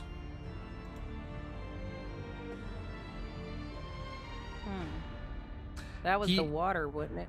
He said, yeah, he said usually it comes from water supplies, but this was different in some way. So you think you're probably okay. Yeah. Alcohol's always the cleanest thing to drink. You convinced me. Yeah, let's go. But Moros, now he has a keen ear. I remember because that's how we began this, was that he overheard things. Yeah, I can do perception checks. So let's Okay. find a table and maybe you do some it. Okay. Well, we don't really need we don't really need to eavesdrop here, because where I'm necessarily from here, so everybody I can Okay, kind of talk to everybody. Hmm. that's cool. So you make your way into the open hand, and it's quieter than it should be, of course, given the situation. But there are some people in there rather disconsolately drinking their problems away, those that have the coin for it and are able to find their way here. And you see the Tabaxi 7 spell over behind the counter, his dark fur without any blood, and his eyes burning like 2 hot coals, as always, as the fire pit behind the bar illuminates him from beneath, as he's roasting whatever meat it is he has for the day, as well as the vegetarian options. Of course. There's plenty of humble folk around here. Do you approach? Yeah, Yeah. I approach alone. I tell everyone else to go find us. Welcome back, everybody. Thank you. You've Glad to be been back. Gone several days. I hope you had a productive, profitable outing. Yep. Spectacular. Now, what can I get for you? Well, firstly, I need a couple of drinks for my friends over there at the table. And while you're preparing those drinks, I was hoping you could give me some insight on what's going on here. Okay. Let's get the...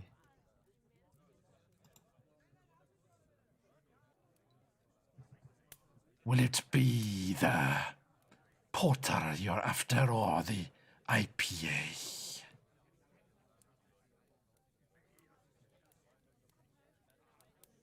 Go IPA. It's the correct choice. They are both fine, and we have plenty of both, as unfortunately our customers are somewhat waylaid and not up to their usual quota of drinking. Yeah, I noticed that when we arrived in town. What can you That's- tell me about it? It came sudden. We don't know from where or why, but at least it seems to be contained. There have been no new cases for a couple of days. You So should... you're saying the people that's had it is the only people that's gotten it. It seems It hasn't to kinda be the spread around? case. There was an awful panic as the people fled and shut themselves away in their houses, fearing that they too would be infected. But necessity brought them back out onto the streets, and when no new people were infected, and even some of those who had been shut away in isolation revealed themselves to be afflicted, they decided that those were marked, those were fated to suffer. I appear to be blessed.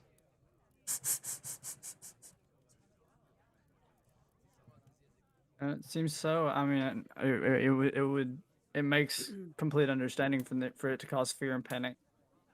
But of So course, that's the only thing you know, that it just came out of the blue one day. yes, about 3 or 4 days ago.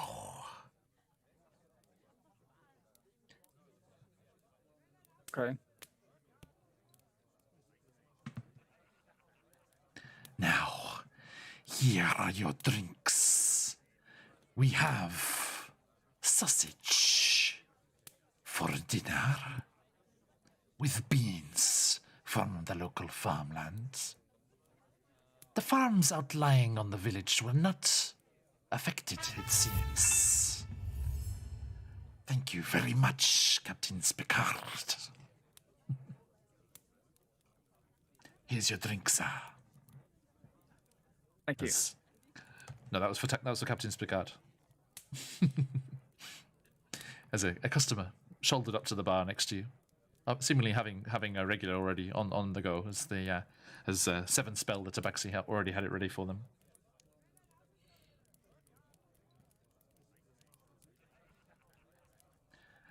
I just with this snap camera thing, I love how you can have it ready. You get the fire, and then when you're ready, you just flick your eyebrows, and there he is. That's so cool. Great. Hey, Quims, good to see you. Now, here are your drinks. The food can be prepared if you wish. Are you wanting the same rooms you had before? Yes. Yeah, that's fine. Very It's well. one larger one. Oh, goodness gracious. You are a towering brute of a fellow. Just a moment. And he ducks down and from behind the bar brings up a special tankard. It's like half a bucket, basically. But it's still in the same design and like layout of a tankard. It has the handle and everything. It's been a while since we had any Goliath through here. But drink up, my fine fellow. There's plenty in the taps. Thank you. But you say it's been a while? Do you know of any more of my kind? Of course, Goliath are not a rarity. Where can I find my people? Here, there, and everywhere. Baldur's Gates would have a cluster of them, probably down on the docks, lugging around the crates and such. You do the heavy lifting so well. We do indeed. Thank you. Here you are. What is your name? Thug. Welcome to the open hand, Thug. And I shall christen this the Thug Jug. Bottoms up, my friend. Bottoms up. Cheers, Steph. You're going to name so many things in our campaigns. You named a Modron on Thursday. Cheers, Nerdy Koala. Good to have you on. Now, you get your drinks and sit there sniffing that tantalizing waft of sausage on the fire pit on its way. And you've heard what you can from Seven Spell. Anything else? Did Yeah, you I enjoy our meal? I approach him back because everyone else wanted refills. You haven't seen my family around, have you? Your family? I thought you were from out of town. Yeah, I kind of figured they'd pass through here. Have they not been here? Oh. Thank you for the tip. It's always appreciated. No, my friend. Your family is not going anywhere. 3 of them are afflicted.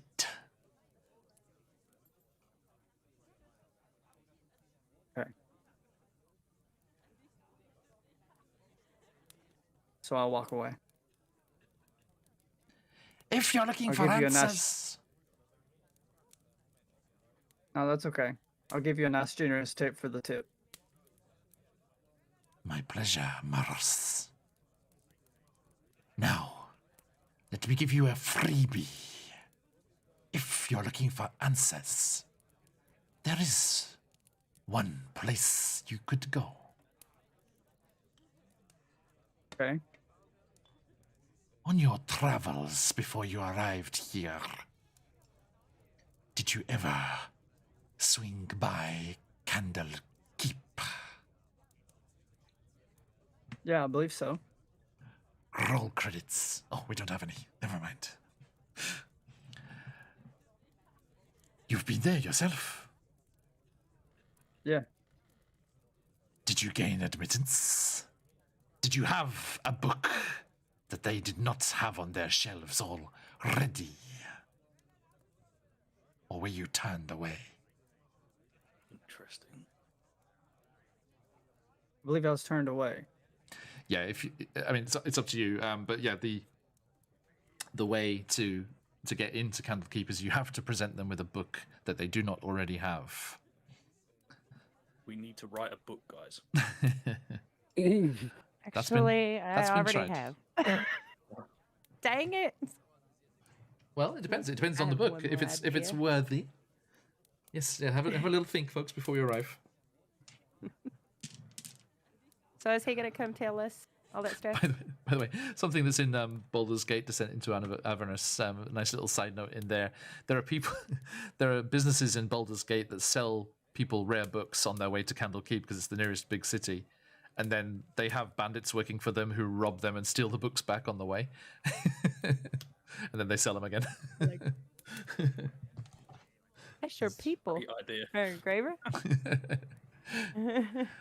Yes, I'm worried. There are at least one of the adventures in this book that take you to Baldur's Gate. I think we may lose Greyra to the lure of the big city, the there dark a thief? underbelly.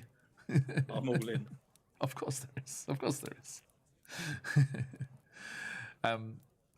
So yeah, Maris, you went to Candlekeep, but you did not have a tome worthy of admittance. Were you just sightseeing and looking around, or did you go there for a reason? No, I was just traveling around. Yes. I think maybe you took the road because it sounded interesting. It's called the Lion's Way that leads down to the castle itself. And it Does sound is, very interesting. even from the outside, a sight to behold. A wondrous, wondrous sight. Oh, side quest. Thank you so much. I forgot to grab some water. I could have a swig of this death sauce, but I don't think that counts as hydrating. It appears I've tangled my. Everyone Yes. else will hydrate for me. Thank you, SideQuest. Welcome in. It's good to see you. Now, as you are there, you have heard that what is required to enter Candlekeep, and that there is a source of information there. Now, Maros. Yeah. I'm here, sorry. That's okay. I'm tangled in tangles at the moment. No problem, no problem. Seven Spell is continues talking about Candlekeep. Well, my friend, I hope that you can gain admittance this time, because I am sure they will have the answers you seek. Maybe something to help your family and the poor folk of Riverbend. I want my customers back for one. I'd like the town back the way it was too. Of course, all of us would. Ah, at least here is one of my customers. Always nice to see a regular. Scrappy, the usual. He hands off a drink to a little goblin who reaches up to grab it and walks off with it. Now, I think you may want to talk to that one. And he gestures over. And at one of the tables, you see a shaven-headed, almost monastic-looking character in robes, reading eagerly through a heavy, heavy book.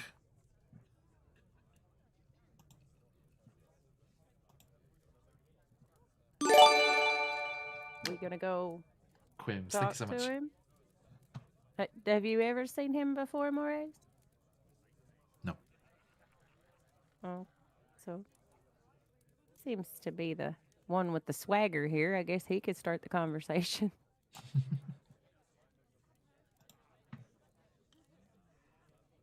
I think I lost. We're gonna go talk to the goblin. Yeah. Everyone. You're going to talk to the monk-looking guy? Yeah, Scrappy. I'm up. That's Scrappy, okay. Sorry, Scrappy's in chat. Oh, Scrappy's the goblin. Scrappy's the goblin. You can, Okay. you can talk to him. He's right there. They're right there. Hello. Yeah, let's go talk to the. Sorry. Yeah, let's go talk to the mysterious monk. It's confusing when I say hi to chat in character. Sorry. I am just quickly trying to find the name of this person. Aha! Found it. There we go. Da, da, da, da, da.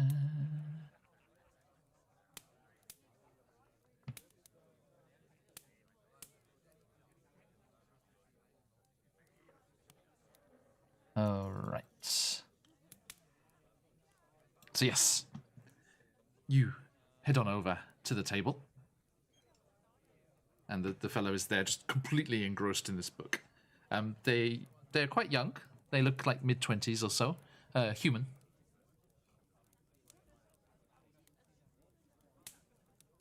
So I have approached the table with a glass of IPA, plop it down on the table for him, and then I kindly gesture him the drink Yeah, to you see if almost, he takes it. you almost spilled. That's on the book. Thank you. You're welcome. As he takes the glass off the table, I stand beside him and take the book off the table and start to look at it. Be my guest. Ignore him. Sorry. Not at all, Scrappy. Not at all. He stands up, feeling awkward to have these people looming all around him, and you see the robes kind of like settle themselves, and as they folds kind of fall out and become uncovered, you do see the mark of Candlekeep on his chest. I put my hand on his shoulder and ever so slightly just push him back down to sit him back down. We're just going to sit you back down there, mate. Well then, please join me. Yeah, I sort of push into the booth so he has to move into the side, so I'm sitting next to him. He shifts around. I continue to look through the book. Can you give me any insight into what the book is? It is. This is where we call on our good friend Django Games and one of their wonderful supplements that they sent. Everyone, do go and check them out on the DM's Guild. They have lots of things available. They even have a bunch of stuff that's just pay what you want and stuff for free as well on their DM's Guild shop. So have a look at Django Games and check them out, as they very generously gave us a rather splendid Candlekeep guide, which has a random book generator, which will come in right handy about now. So, Apsy. My good menacing sir. If you would be so kind as to... So I find the page. Sorry. There's lots of really other cool stuff in here as well. There's some very cool monsters and things as well. Lots of original stuff. Definitely check it out, everybody. And random books. Sorry. we weren't at Candlekeep yet, so I wasn't prepared.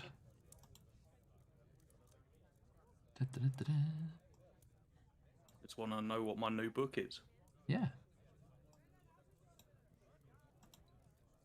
The loner, right, that you have, right? No, my new book.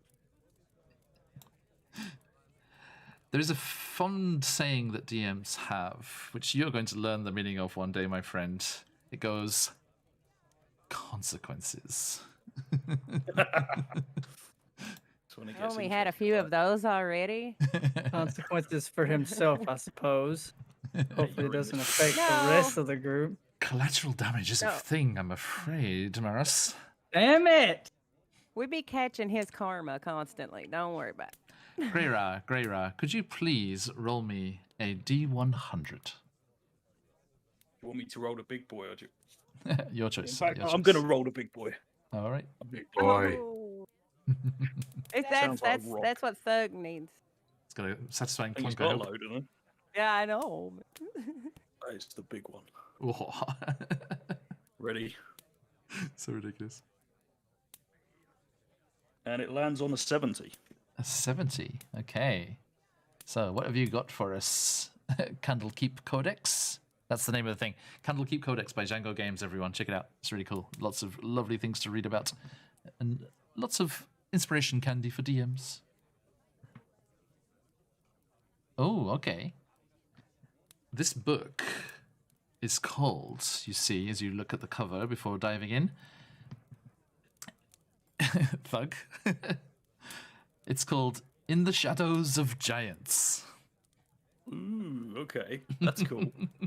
I pass the book to Diaz, and I say, you know more about these things than I do. Okay. So do I have insight on what is in this, or are you going to tell us what the pages say? What languages do you speak, Diaz? Abyssal, hold up. Got it Yes, out. yes. Common, The DM asked you in common, secret. uncommon. You don't say this out. It's like, oh, I speak Abyssal, Infernal. And everyone's, the I tavern just do. goes quiet.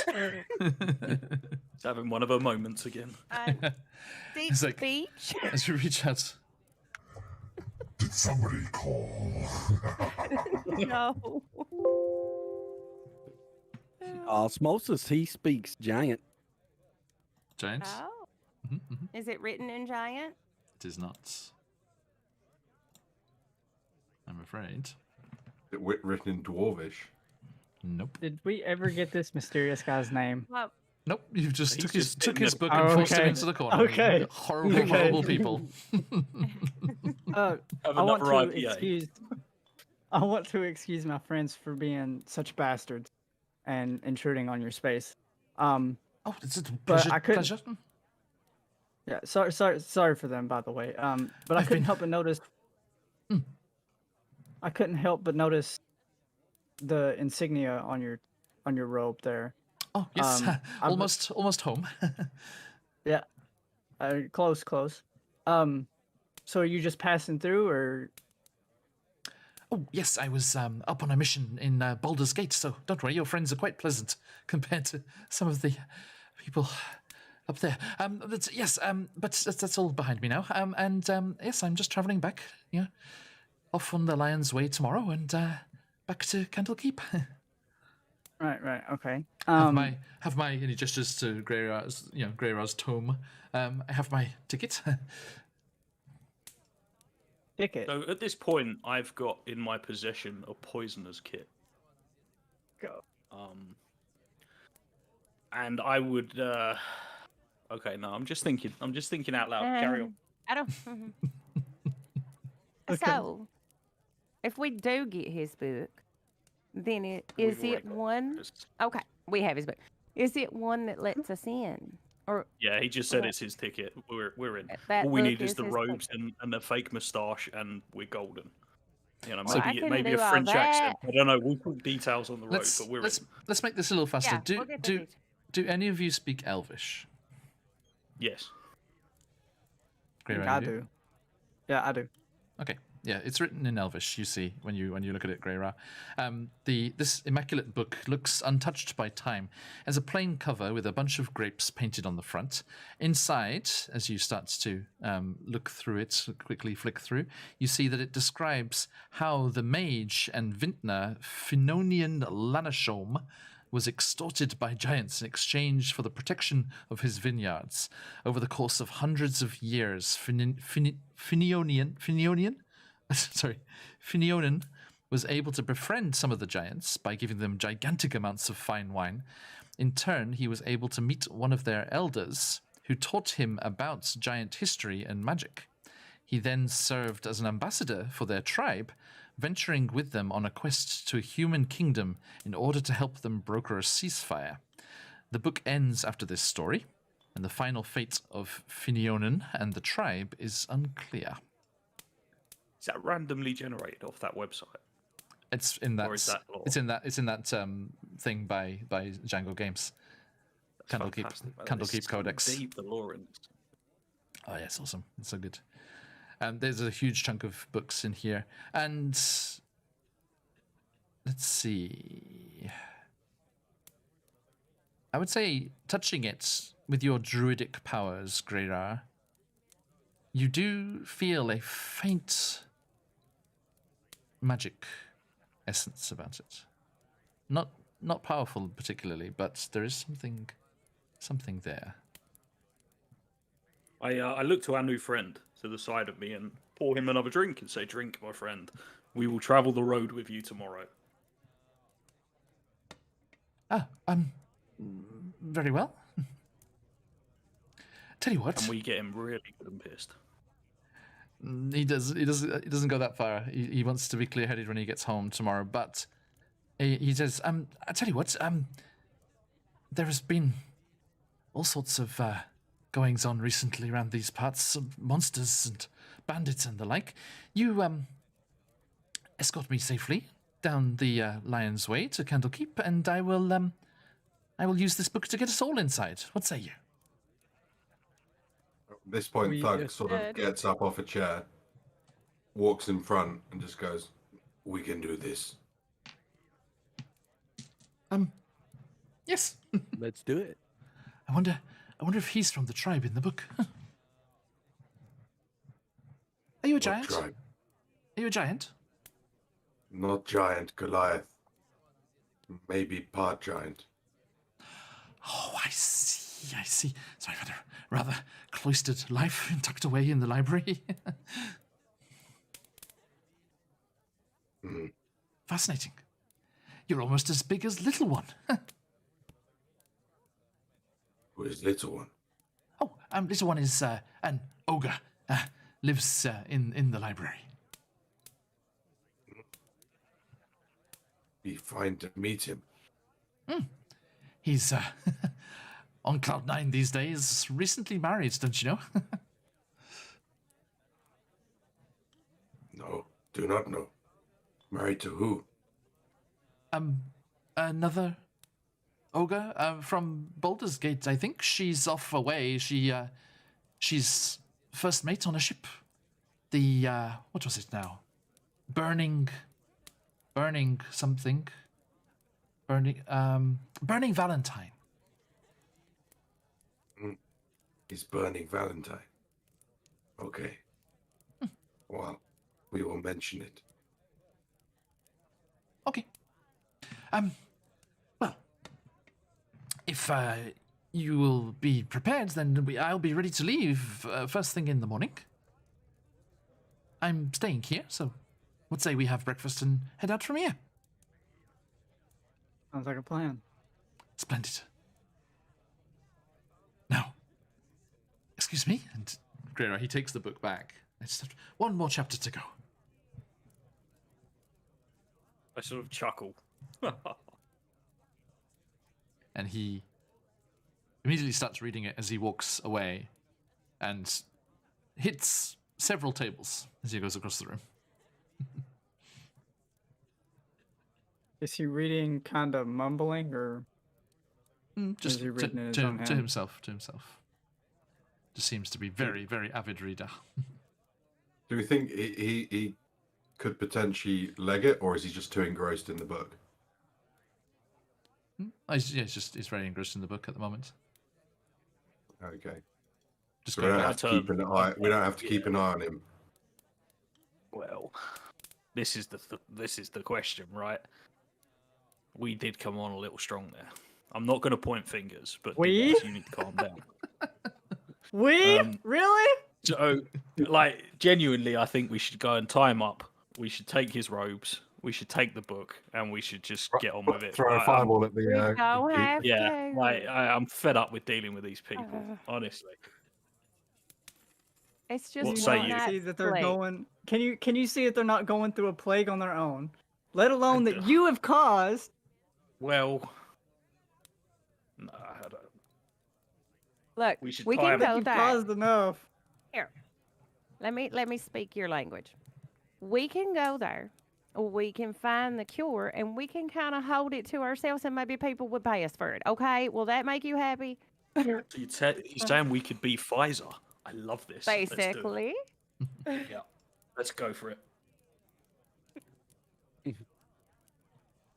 Okay. Maris, Yeah. do we have any names for these retainers of yours? And is one of None them yet. And is one of them Alfred? No, none yet. Well,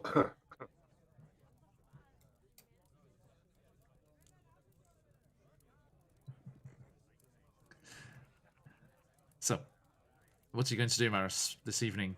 The plan is to leave tomorrow. Well, I'm gonna go upstairs and go to bed. Yeah. Nothing Yeah. with the family. Okay. No, I got from the whatever his name was, the guy behind the bar. Mhm. Seven, whatever. I Seven got spell- from him seven that spell. that they're acquitted. So Did they? What's right? they're acquitted, or whatever that. It was a big word that you used. I don't know. No worries, man. No worries. Sorry. No, it's, he said 3 of them have the sight rod. That's what he was talking about. Oh, okay. Okay, it's evening, right? Yep. How long till dark? It's getting gloomy, kind of like the picture of the tavern. Yeah. Okay, kind of, well yeah. I'm rushing out to find out where my family's. Okay. That's what I'm doing. So, I'm gonna need some names, sharpish. Okay, hold on. Let me pull because I wrote them in a notepad. Hold on. No problem. Seven spell there in the Roll20 chat. That's the Tabaxi's name. As I see Maros like sort of walk out, I go over to the barman and order myself another drink, and I try to barter with him to buy the inn and try to get his best price during the fact that he is in the pandemic and his customer base is falling, and he's not moving as much product as he should be. And I continue this well into the night and just get more and more and more drunk, and it gets more and more heated. And I enjoy plying you with alcohol and taking away your money regardless. Listen, final price, final bottom price. Tell me now. Tell me what I want to get rid of this headache from you. You don't need it no more. You want to go and be a cat. Go do cat things. Well, you better hurry up because apparently it is rush hour, as we have plenty of customers waiting. Vicky and Traumatic have arrived at the same time. two simultaneous raids there. Hello, my feline friends. How are we this evening? This morning? This lunchtime? However you are. Double raid. As Seven Spell here would say. Double raid. Vicky, meet the owner for now, Greyra, the owner and barman of the Open Hand. Now, everyone, come get your dinner. It is ready. And thank you all, you fine customers. You are all welcome here in Riverbend at the Open Hand. Pull up a chair, pull up a pew, pull up whatever you fucking like. Have a drink and settle on in. We are going for a little more time just yet. But getting back to the final price, what can you do for me?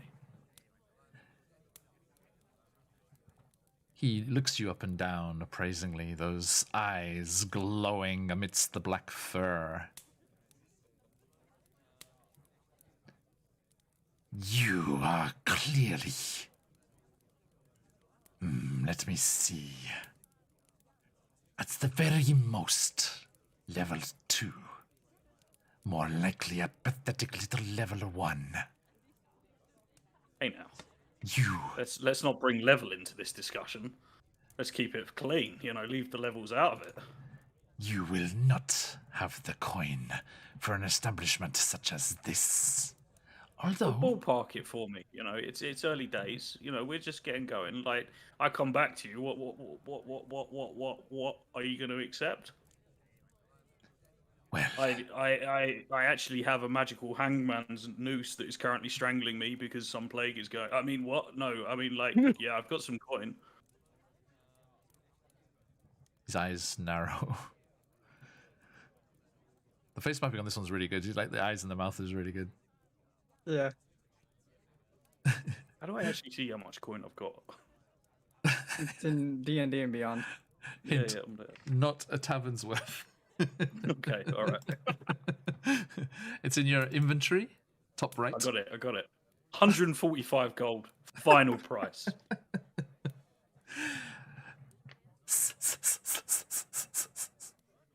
I am getting a little long in the tooth and grey in the fur, but if I am to retire, I will need something more substantial.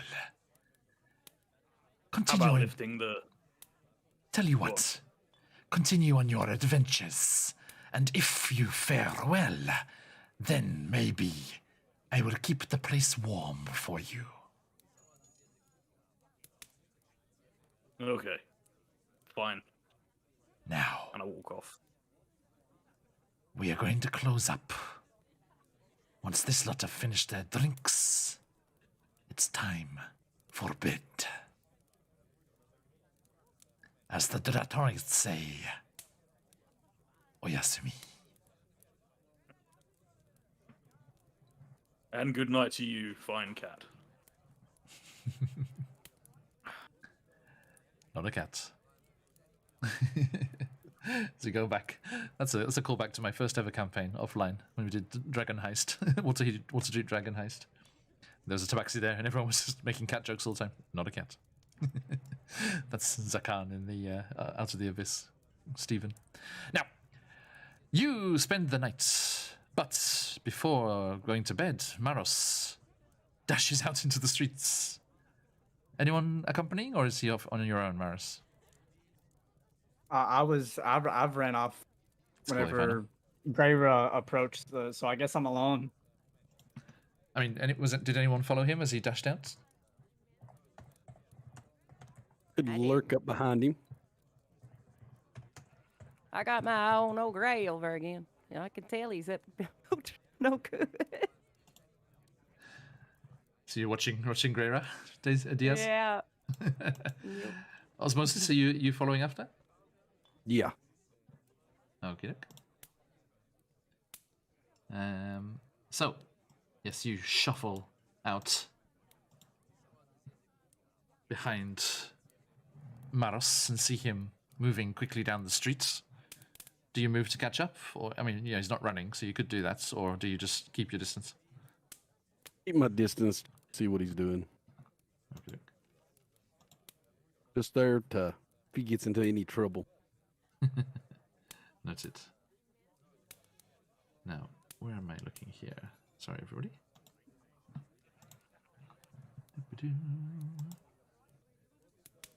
Okay.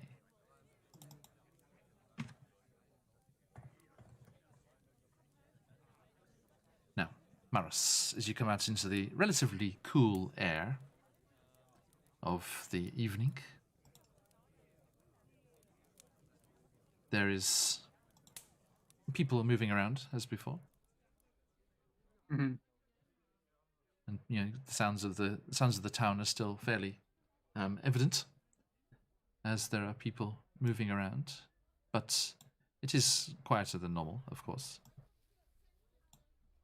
But as people are brushing by, moving through the streets, you find yourself heading towards the decent-sized house where you had been told by your retainers that your family can be found.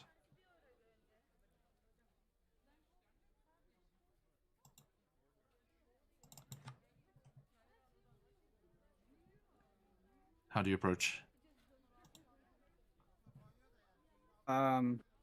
I frantically go up to the door and kind of panic, and I kind of knock on the door quite quickly and loudly. And I shout, "Is anybody home? Hello?" And you hear footsteps on the other side. Who is it that would open the door? Which of your retainers would do that? It would be Hannibal. Hannibal and door. Is he kind of like a butler type? Yeah. How old?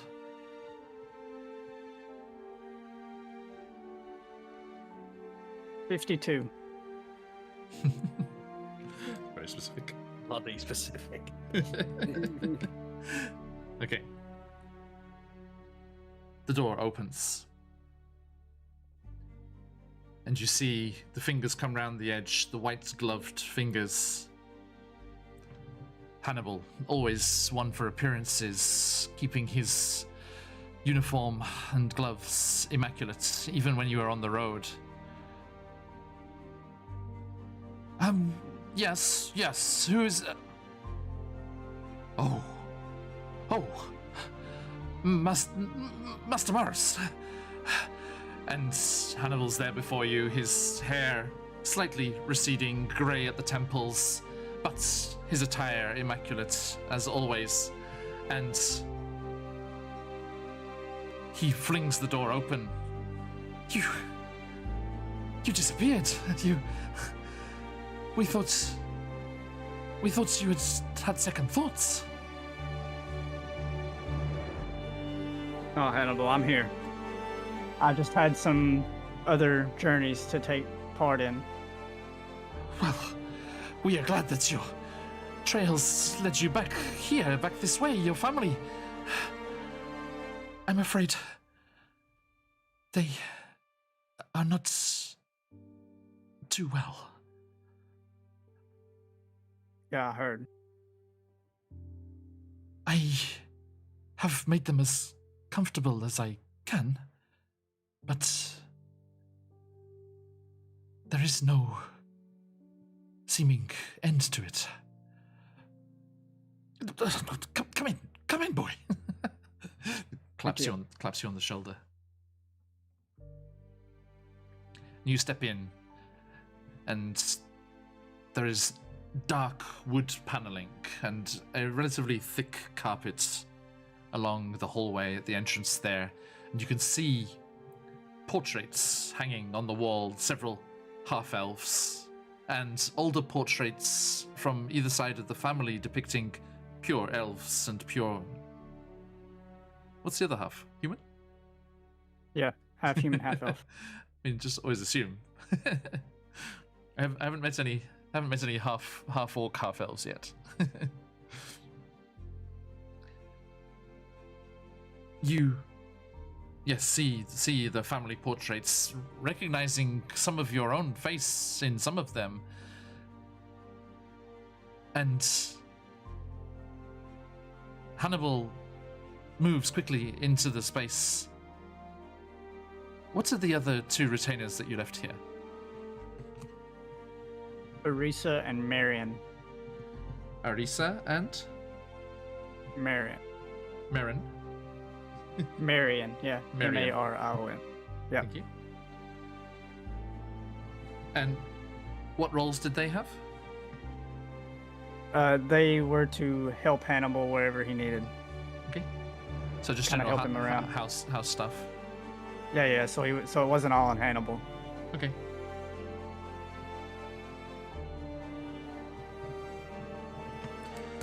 And wasn't Marin. It was Marianne. Close, Marin. Close. He's like Lady Marion, wasn't it? Yeah. And they are younger than Hannibal is? Yep. Okay. Yep. Teresa's the next oldest. Teresa is... Another servant. Okay. Now, you've got 3 retainers that are linked to you. So, let's say that's Hannibal and the 2 girls there. Now, Teresa, you said, yes? Teresa, Teresa could be like, a household staff that was already in the house here. Let's see here. And then the family members themselves? Are Mary, Samantha, and Frederick. Mary, Samantha, and Frederick. What relatives to you? One is a first cousin. Yep. The next one is an uncle. Yep. And the next one before that's an aunt. And Samantha and Frederick married or different aunt and uncle? Yeah. Yeah. Okay. And are they like all related? That they all live together here? So Mary's their daughter. Yep. Okay. And Hannibal, as he rushes off, he's like, Arisa, Marion, it's Master Maris has returned. And you just hear a slight kind of like, oh!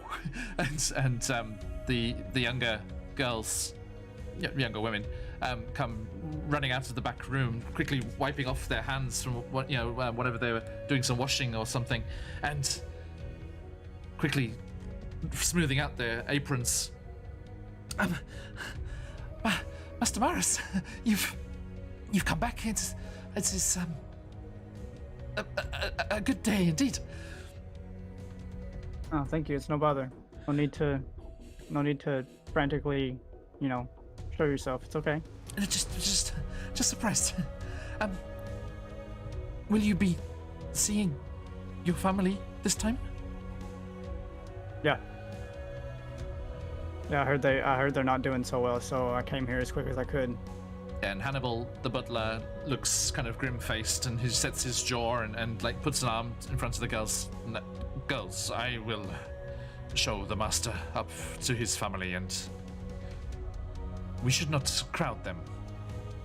You know how they are. They cannot see, and they grow nervous around too many voices. Prepare some tea. Yes, Hannibal. Yes, we will. And they dash off again towards the back, looking like back over their shoulders, smiling at seeing you again. And cheers, Grunk. Hannibal leads you up the stairs. Creak slightly, well worn. This is an old house. It's been in the family for a while. And you make your way up to the corridor of the 2nd floor, which is becoming darker and gloomier as the sky outside is moving ever towards evening. And as you are taken up to the 2nd floor, Hannibal turns. Master Maros, would you care to visit your aunt and uncle, or Mary first? We'll do Mary first. She's in her quarters. Thank you. And he moves.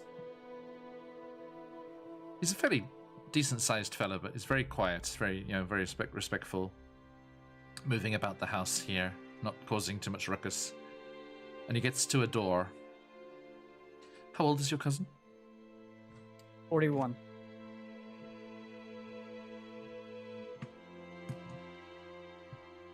Did you say 41?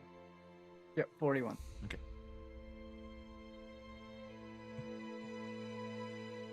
Yes, Scrappy, yes. And he moves to a door, politely raps on it. Mistress, there's a visitor, if you'll see them. I think you should. You hear a voice inside. Very well. I know not if it is early or late anymore. Show them in. And Hannibal nods in your direction, opens the door for you, and you see a modest bedroom with a large four-poster bed against the center of the far wall. Covers drawn up, but looking quite fresh, as it seems they might need to be replaced with the blood that comes from this sickness, coming from the eyes even after blindness has taken sight away. And you see propped up on a pillow with bandages across the eyes and those telltale blood stains above the eyes, with a basin of water and fresh bandages waiting on the table at the side. A figure, graying blonde hair in curls spilling out over the bandages, down to her shoulders, down to the nightgown that is drawn up and closed, as they sit in bed, and they're looking around, unsure where to look exactly, although a rough idea because they get the sound of the door. Hannibal, don't just stand there. Who is it? Hello, Miss Mary. Hello? How can I help you? Do not fear. I'm told this is not contagious. It's okay. May I change your bandages for you? Might I ask who you are, sir? Before I allow you at my bedside. Maros. And behind the bandages, you see the eyebrows furrow.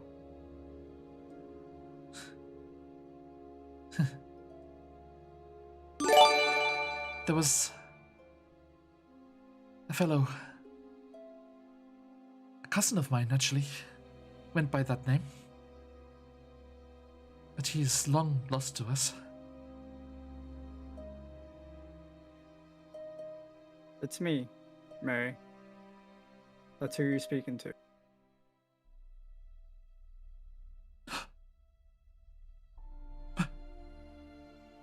Maros? Oh. Why, of all times that I cannot see. Come here.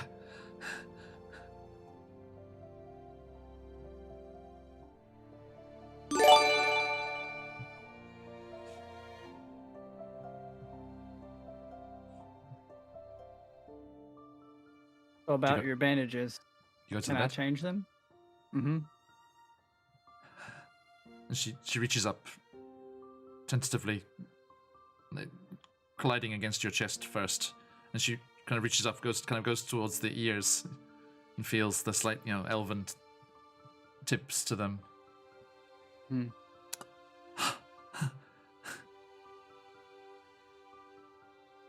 Hannibal, is it true? You said you had come, but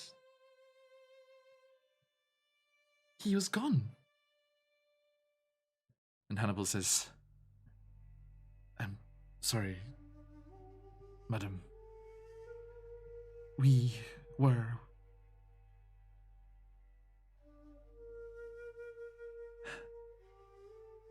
worried after the sickness hit, the curse. We did not want to stress you any further.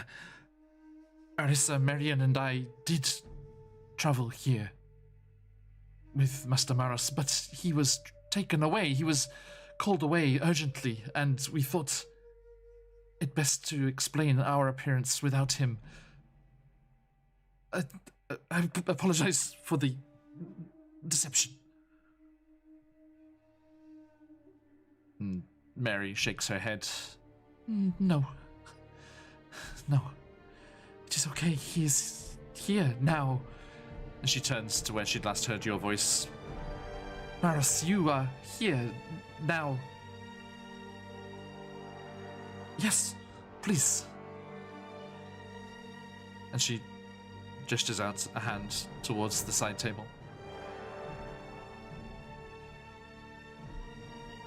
Okay. So I remove her old bandages and replace them with the new ones. And ask her if she needs anything else.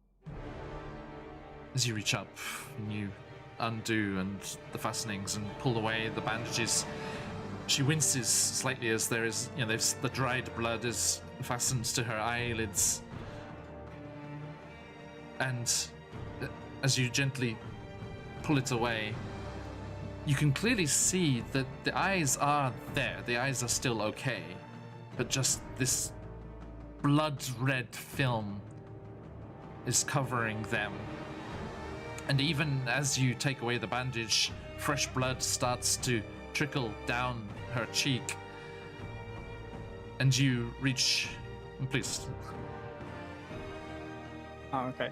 So I reach over and I kind of clean the fresh blood away from her eyes and try to remove as much of the old film as I can. Yeah, you clean and puts the fresh bandages from the table. And you kind of look at Hannibal at one point and he nods. He's like, please. And when you're finished, Mary smiles. Thank you. We were told you have become a knight. You certainly seem chivalrous and of a knight's disposition. Thank you, Mary. Yes, I have. Maris, what is to become of us?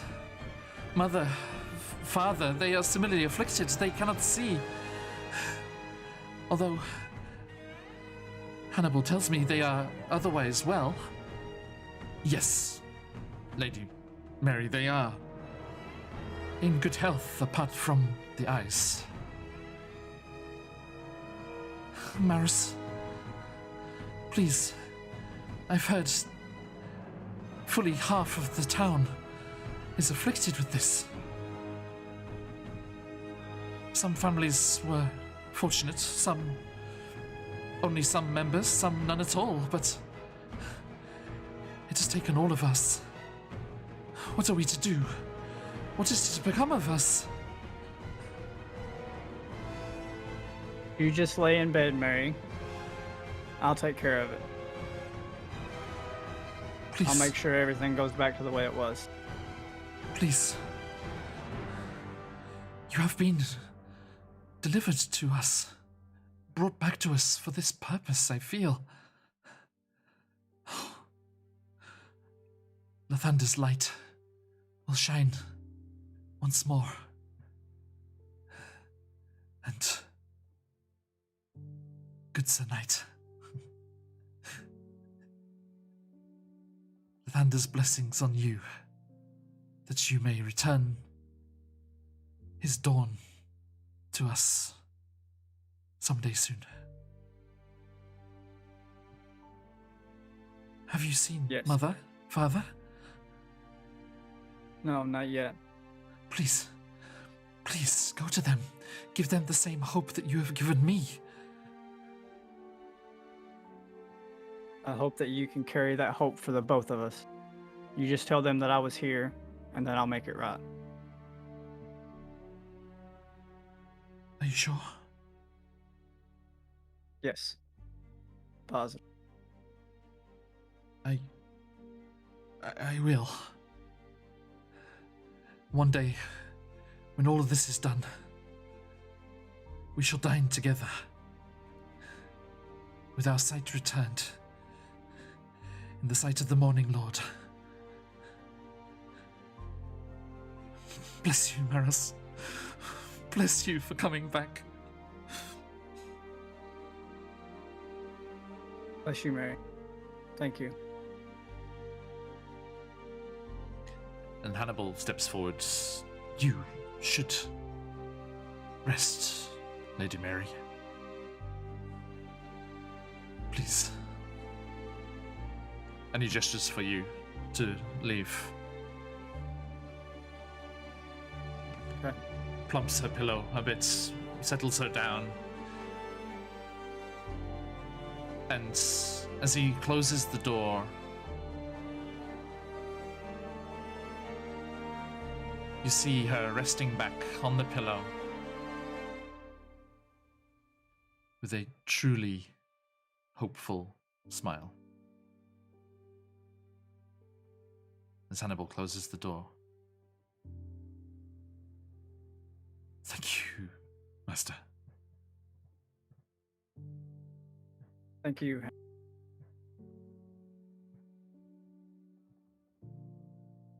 Will you be staying? I'm afraid not. I don't want my aunt and uncle to know that I was. Why not? They would be overjoyed as much as Mary. I know, but I just don't have the time. Very well. I promised Mary to make it right. And that's what I tend to do. Thank you, sir. Do you require our accompaniment? No, that's okay. Are You you stay sure? here and you keep an eye. But your equipment, sir. Your armor. Is it okay? Yeah, it's fine. Look after it, and look after yourself. You too, Hannibal. You look after these fine folks here. I will, sir. I will. And you've had this conversation. You've gone back down the hall, down the stairs. And they curl round the wall, down to the foyer once more. And Arisa and Miriam are waiting there, looking up, hopefully, wide-eyed. And Teresa, this female staff member that you don't personally know, standing there looking kind of quizzical.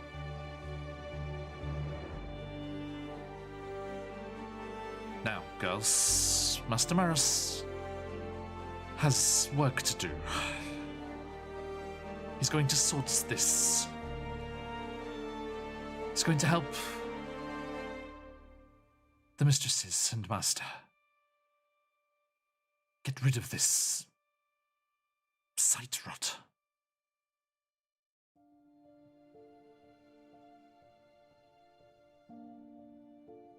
We thank you, Maris. Master, sorry. Old habit from when you were younger. That's okay. You guys just promised me that you'll look after them. Of course.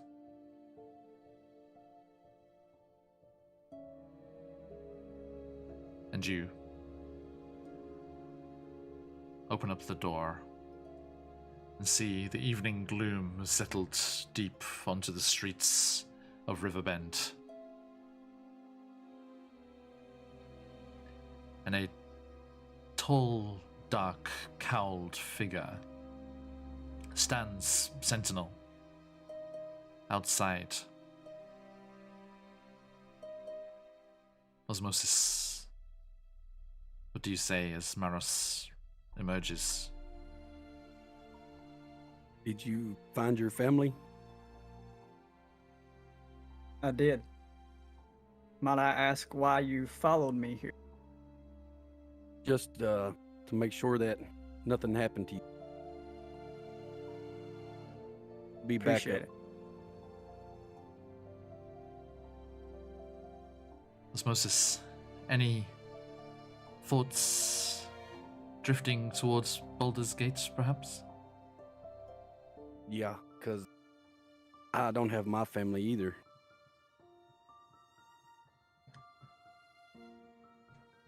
Good to see you find them. And together, we will find a cure for this. Damn right we will.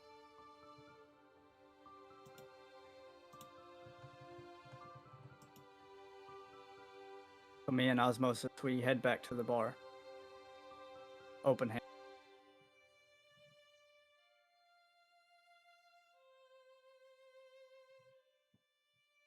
And you do.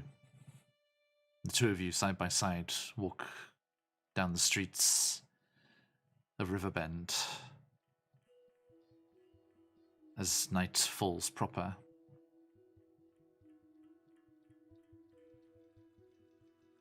And you return to the open hand. Back to your companions. Back to the task at hand. And we shall leave Riverbend. God, fuck yes, that's what it's all about. That's so good, Sense. That's so good. Ah, I love that kind of shit. Yeah.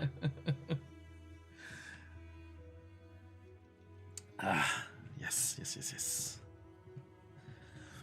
It might not be evident to everyone watching, and thank you for joining us, all of you fine people. Thank you for the raids properly. Now that I can step out of the moment for a second. Sorry, I was deep in it there for a bit. Time. Wonderful to have you by. Vicky, I hope you had a wonderful session. Trauma. Final, I should say, sorry. Get the wrong way around. Always good to see you. Yeah, it doesn't look, probably might not look like it from that side of things, but all of these people here are very new to D&D and RPing and the like.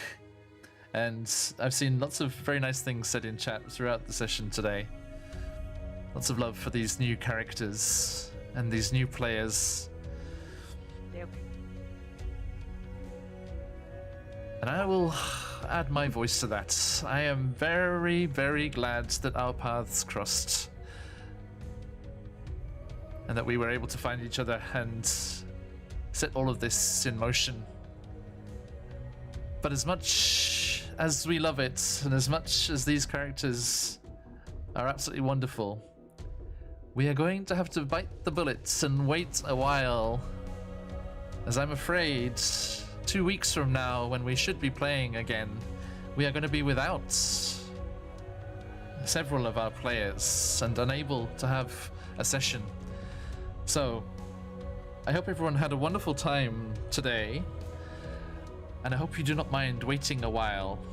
Hopefully absence will make the hearts grow fonder, as we will return July 24th for our next session of Candlekeep Mysteries, as these fine adventurers leave Riverbend, afflicted though it may be, and head down the Lion's Way. And next time, they will come within sight of those hallowed walls, soaring towers, and the mysterious, mythical contents of the world's greatest library. So thank you all for coming. Thank all of you players. Thanks everyone for watching. And we hope that you join us again. It's a while to wait for these fine folks to come back, but we are always adventuring over here at Phoenix Uwaki. Next Tuesday we'll be back up from where Thug once came, up in Icewind Dale for Rime of the Frost Maiden, as they are ramping up to the end of Season 1. Next month, July 13th, is the finale of Season 1.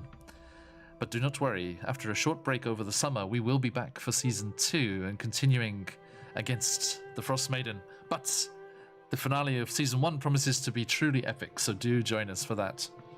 3 more sessions to see what happens.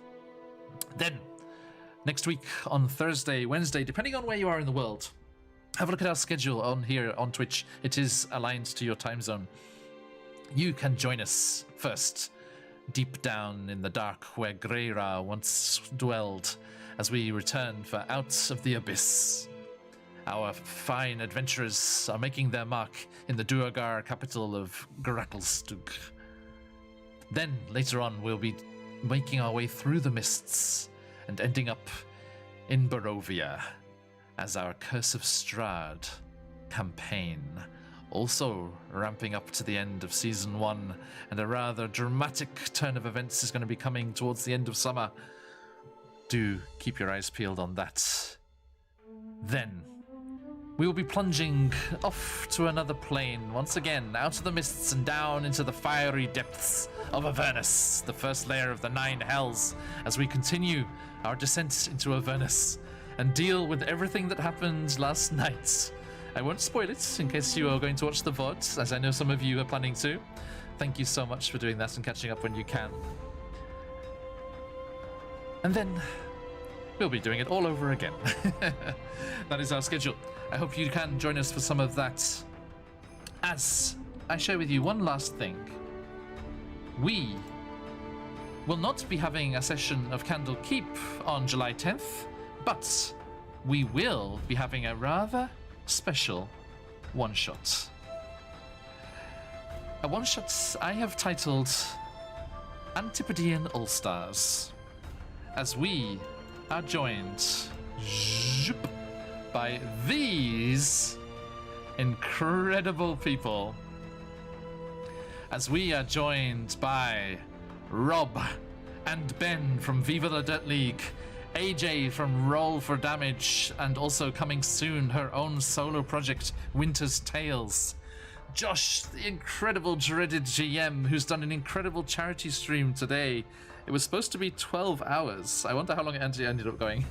I think they went over quite a bit. But they smashed their goal, apparently, raising more than $3,000 for the World Wildlife Fund. Fantastic, fantastic people doing wonderful stuff. And another wonderful, wonderful friend of ours, been on the channel before, Michael, the Dead Aussie Gamer. And then a new friend who I'm very much looking forward to playing with, Josh from Tales of Pesh, will also be joining us. Do not miss out on this incredible cast of actors, voice actors, and D&D fantastic folk, as they will all be joining us for this incredible session of our infamous one-shot roulette campaign. Randomly generated characters in a randomly generated... Oh, what's that, Samuel? Wow, $4,206. That is incredible.